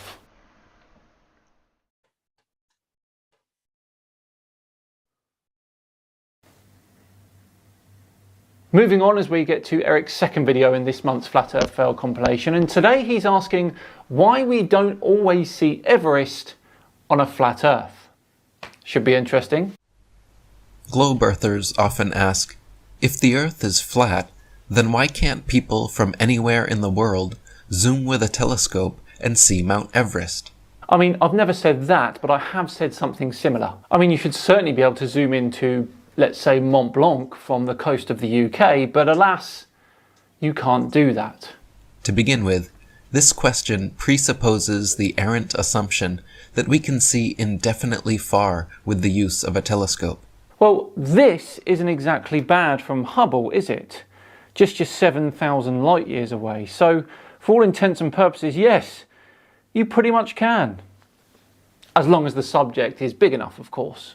This idea has been indoctrinated into people due to modern astronomers claiming that the stars and planets shown through their telescopes are millions and billions and trillions of miles away. And we can prove it, but carry on. Making many people assume that a telescope pointed horizontally should also be able to see equally far, or at least as far as Mount Everest. Well, I'm going to say probably not, actually, because of the sheer amount of atmosphere you would have to look through in order to see it. In reality, however, as you can test for yourself, using a telescope or camera with just 100 or 200 times zoom capability, the stars and planets are not nearly that far away, and can be zoomed into incredible detail beyond what would be possible of something so absurdly distant. They love banging that out-of-focus P900 drum, don't they? It's like they've got nothing else. Furthermore, when looking horizontally across the Earth, there are a number of visibility and atmospheric limitations present that don't factor when looking upwards towards the stars. Totally agree. Namely, perspective and convergence, angular resolution and the vanishing point, as well as pollution, haze, humidity, fog, mist, and more. Most people asking about seeing Mount Everest through a telescope have never actually experimented with one themselves. That may be true, yes, but after about 500 kilometers away from Everest, you can no longer see it. If the world was indeed flat, you should be able to travel much further away from it than that and still be able to see it. Or else would already know that visibility gets progressively more distorted the further you zoom, until nothing can be discernibly resolved. There are also, of course, hills, mountains, buildings, trees, and innumerable other objects in the way, obstructing any possible view to Mount Everest. If you stand on the beach, a plain or prairie, you will find the horizon extends about 3 to 6 miles around you, depending on the weather and your eyesight. And guess why that is, Eric? The range of the human eye, our field of vision, is from 110 to 1 degree, and the smallest angle under which an object can still be seen is 1/60th of 1 degree, so that when an object is 3,000 times its own diameter away from an observer, it will cease to be visible. There's lemon birds all the way. Right, well, Everest is 8,848 meters tall, so 3,000 times larger than that away from it is 26,500,000 meters. And that's 26,500 kilometers, which is over halfway around the world. Halfway around the world, Eric. So, for example, the furthest distance at which one can see a 1-inch diameter penny is 3,000 inches, or 250 feet. With the aid of the best telescopes, on the clearest days, we can resolve objects a few hundred times smaller and or further away. But anything on the scale of seeing Everest from anywhere on Earth is simply not possible. Unless you use the reasoning you just described there. Well done, buddy. After that success, we move on to a video from Truth Seeker 2, who wants to show us evidence that falling stars prove a flat Earth. Should be good. So the other night I was staring, just looking at the stars at night, and I saw this falling star. Was looking west from my balcony, and from about 45 degrees, or maybe a little bit higher than that, I saw this falling star disappear into the horizon. Okay, so first off, a couple of questions. What time was it exactly, and where were you? It was a straight line from top down and disappeared over the horizon. So that made me question, if we lived on a ball, the people below the equator should be seeing this star rising up from the equator. You see here this little globe, and 3 people above the equator, Japan, China, and Borneo. So they look at this star falling, but the people who are in Timor-Leste, Perth, Australia, Tasmania, would have to see this star rising up from the equator line. But this never happens. You have never seen a star rising up from the horizon line. What are you on about? Stars rise all the time because we're rotating. A 15-degree-per-hour drift. Thanks, Bob. Exactly. They rise and set just like the sun and moon does, everywhere. Meaning it's falling below the equator and it's rising above the equator. Here's another view from the side. I was looking at this star falling. So for the people in Australia, this star should be rising up from the equator. Okay, is he talking about normal stars here or shooting stars? 2 people, one standing in Japan and another one below the equator. I think he's trying should to say see the shooting same star. One see it falling, disappearing to the equator, and the other one sees it as rising. Same thing for someone who is in Africa.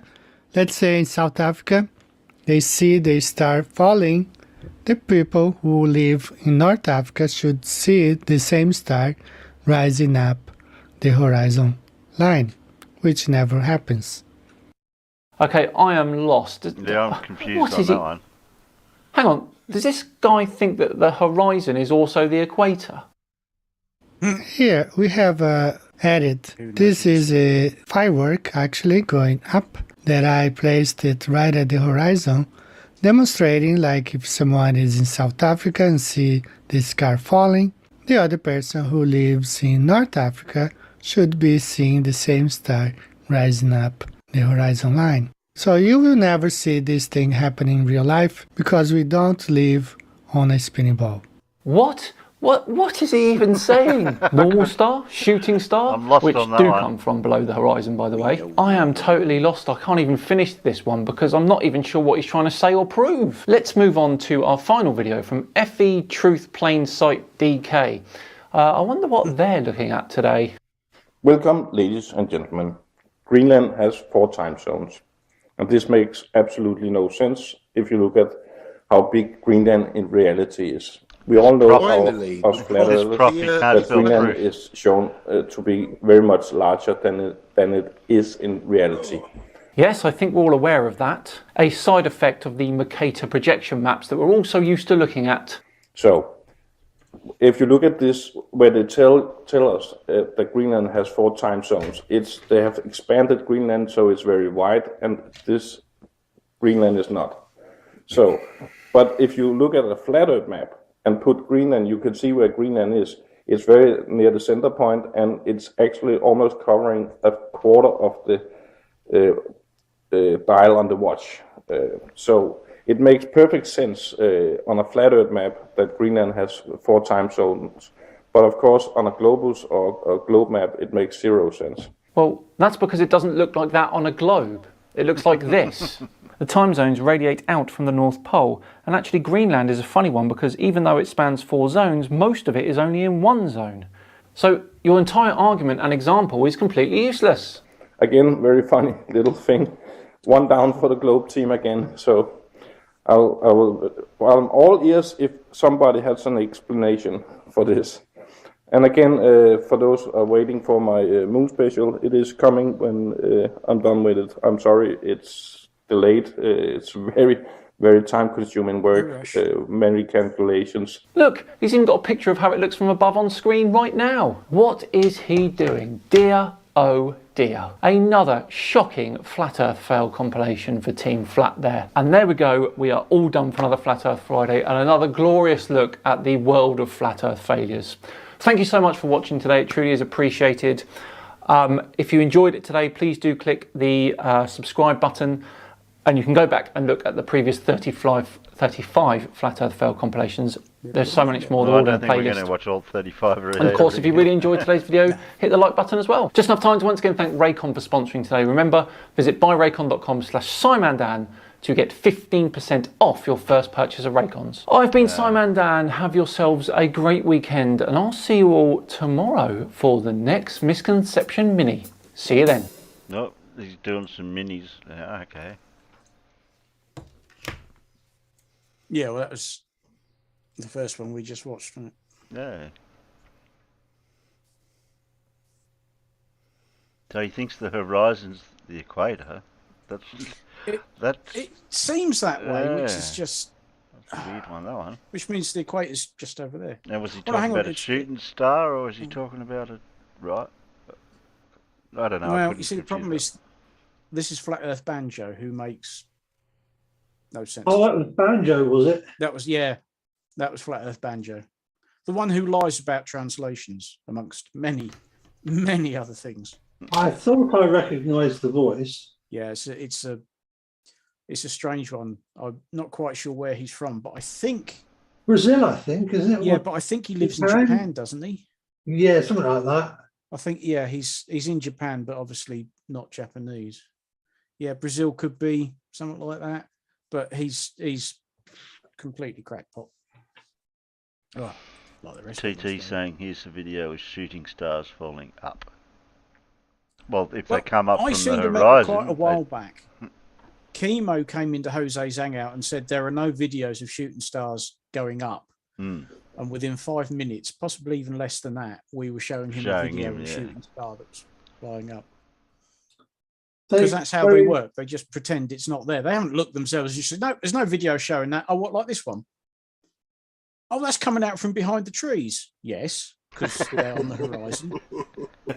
No, you've got to show one coming up from behind the horizon. Yes, the trees. No, the trees aren't the horizon. No, they are. Of course the trees are the damn horizon. Yeah, if that's what's on the horizon, then the trees are the horizon. And, well, you know what chemo's like. Yeah. It's like arguing with your shadow, you know. Yes, that's why I have him permanently banned on all my media. He goes in the same category as Lemon Bird, I'm afraid. Utterly pointless. Yeah, let me go slightly further up my list of idiots that need something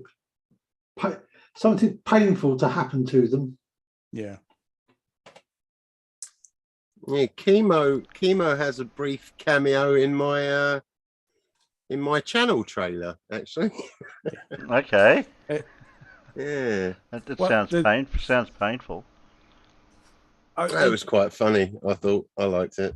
He's got the finishing line in the intro to Jem's Flat Earth Sunday Roast, hasn't he? You know, that whole intro sequence he has right at the very end. You hear Chemo saying, "You can't have things making sense and a flat Earth. Can't have a flat Earth and things making sense. That's it." And it's like, yeah, absolutely right, Chemo. That's the first time you got something right. Yeah.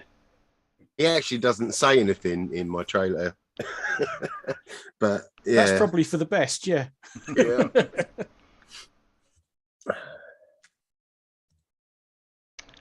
Well, that's you a lot for tonight, I'd say.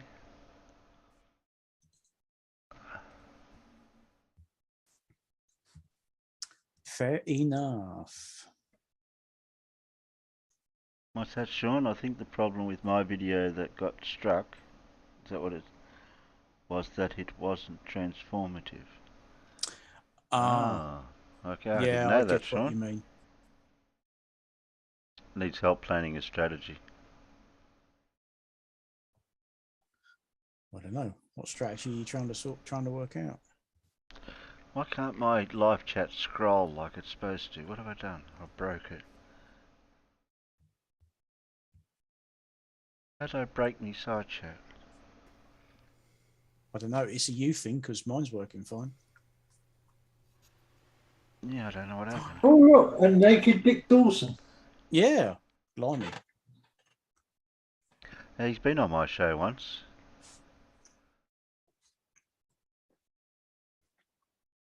Hey, Dick. It's been a while since you've been on. That's why you're naked. Really shouldn't have naked dicks out in the no. Yes. I was waiting for that one. Yeah, I knew you were. That's a dirty job, but somebody's got to do it.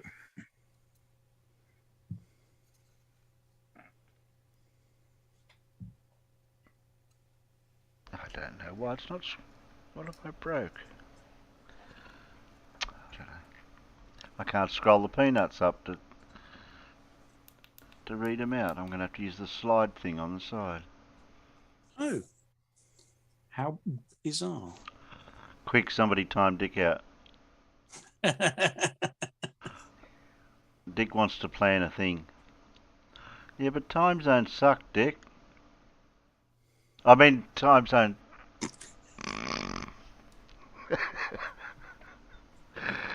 Do they really? Wow. I hope no one recorded that one.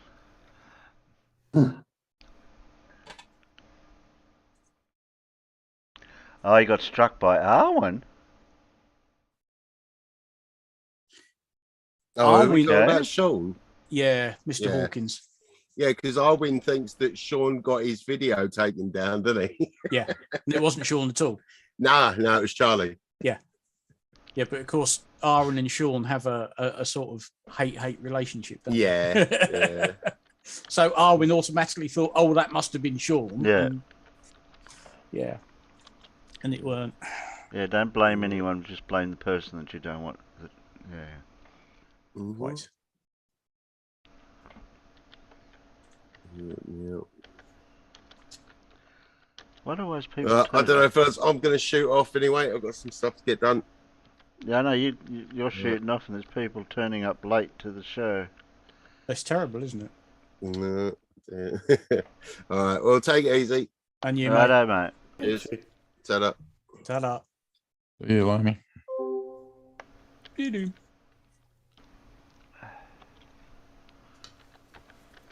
So, what else? What has anyone got on the cards? When are you doing another thing, Blue? I'd always miss yours. I don't know. I hadn't thought about it much. When he gets round to it. Yeah. Yeah. I'll probably do a few next week.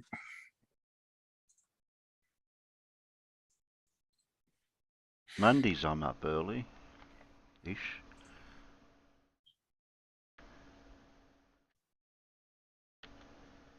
Wish I could find some respectable derp to go after, but there really just isn't any. No. There isn't, no. Good luck with that.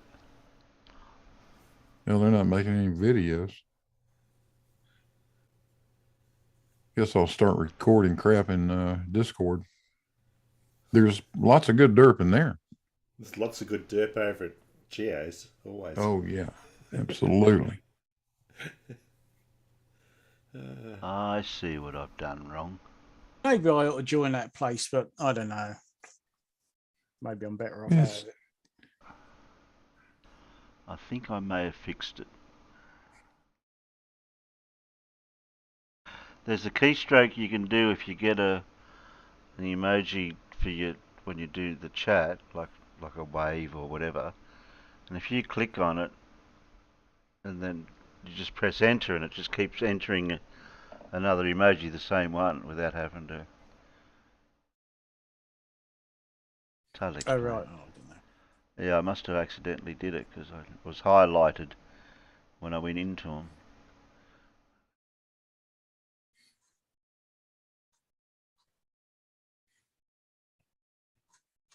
That should be alright now.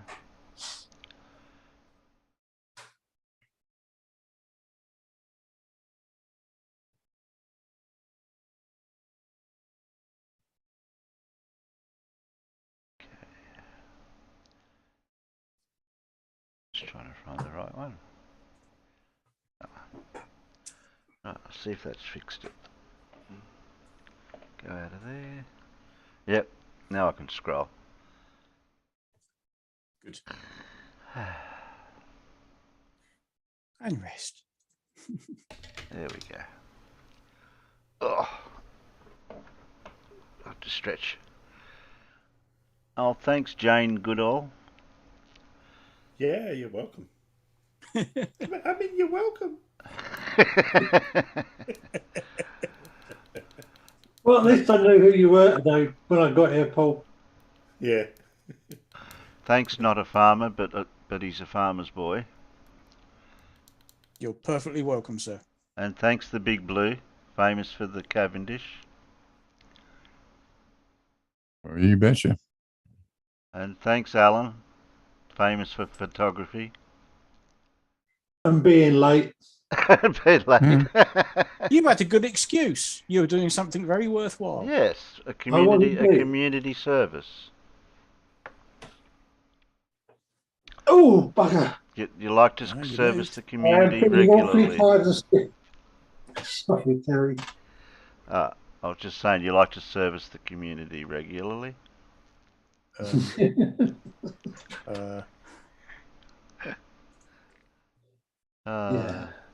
Something like that. Can I just point out the quote that Anamorphic Mind has posted for us in Fair Suck? Yeah. This is from the Gary Wybenga, and I quote: "I don't care if 99.999% of people think I'm wrong. I'm not." There you go. Okay. Do remember that one. That is a bye, fine Jaren. example. Urism. Later, Dick, Dora, Jose, Rimfondle, Carl, Zebulon, Judy, TT Guy, Professor Phil. Gotta scroll up further now. Oh, Very, can I just very say, expert. Thanks for the compliment, Dick. Clive, Dora, 9 o'clock hero, Thurston the second, Chris Durham music channel, Fred. Did I say Clive? Probably did. You have now. You get 2 shout outs. You're lucky. Glaber Mum, Farmer's Boy. Oh, is he? Yeah. Where? What? Anamorphic Mind. Oh, Farmer's Boy again. He gets about. David Maurice, Demon Orb. Did I say Glaber Mum? You get another shout out. Blue Marble Science. Carl, don't forget Carl. Surf. Crumpy Old Guns. I think, M-Ball. And give Dora another shout out. There we go. I can't go any further back. I don't think you can give Dora enough shout outs, to be honest, but there you go. Dick says, Alan, my son likes your work. Okay. Yeah, I know. I need to send Dick some more photos for his. You need to send Dick some more pics. He likes the. You need to send Dick pics. Pics, yes. Yes. And there was a most definite comma in there. Yes, there was. His son, that's my aviation photography. I couldn't resist it. Like, it had to be done. Well, there was 2 puns there, mine and yours. Yep. I think that would work. No, buggeration. Oh, hell. Oh. Sorry. Morphine. Okay, we're out of here. More what? Morphine. We're out of here before we get some more pain. Righto. Dora's living dangerously.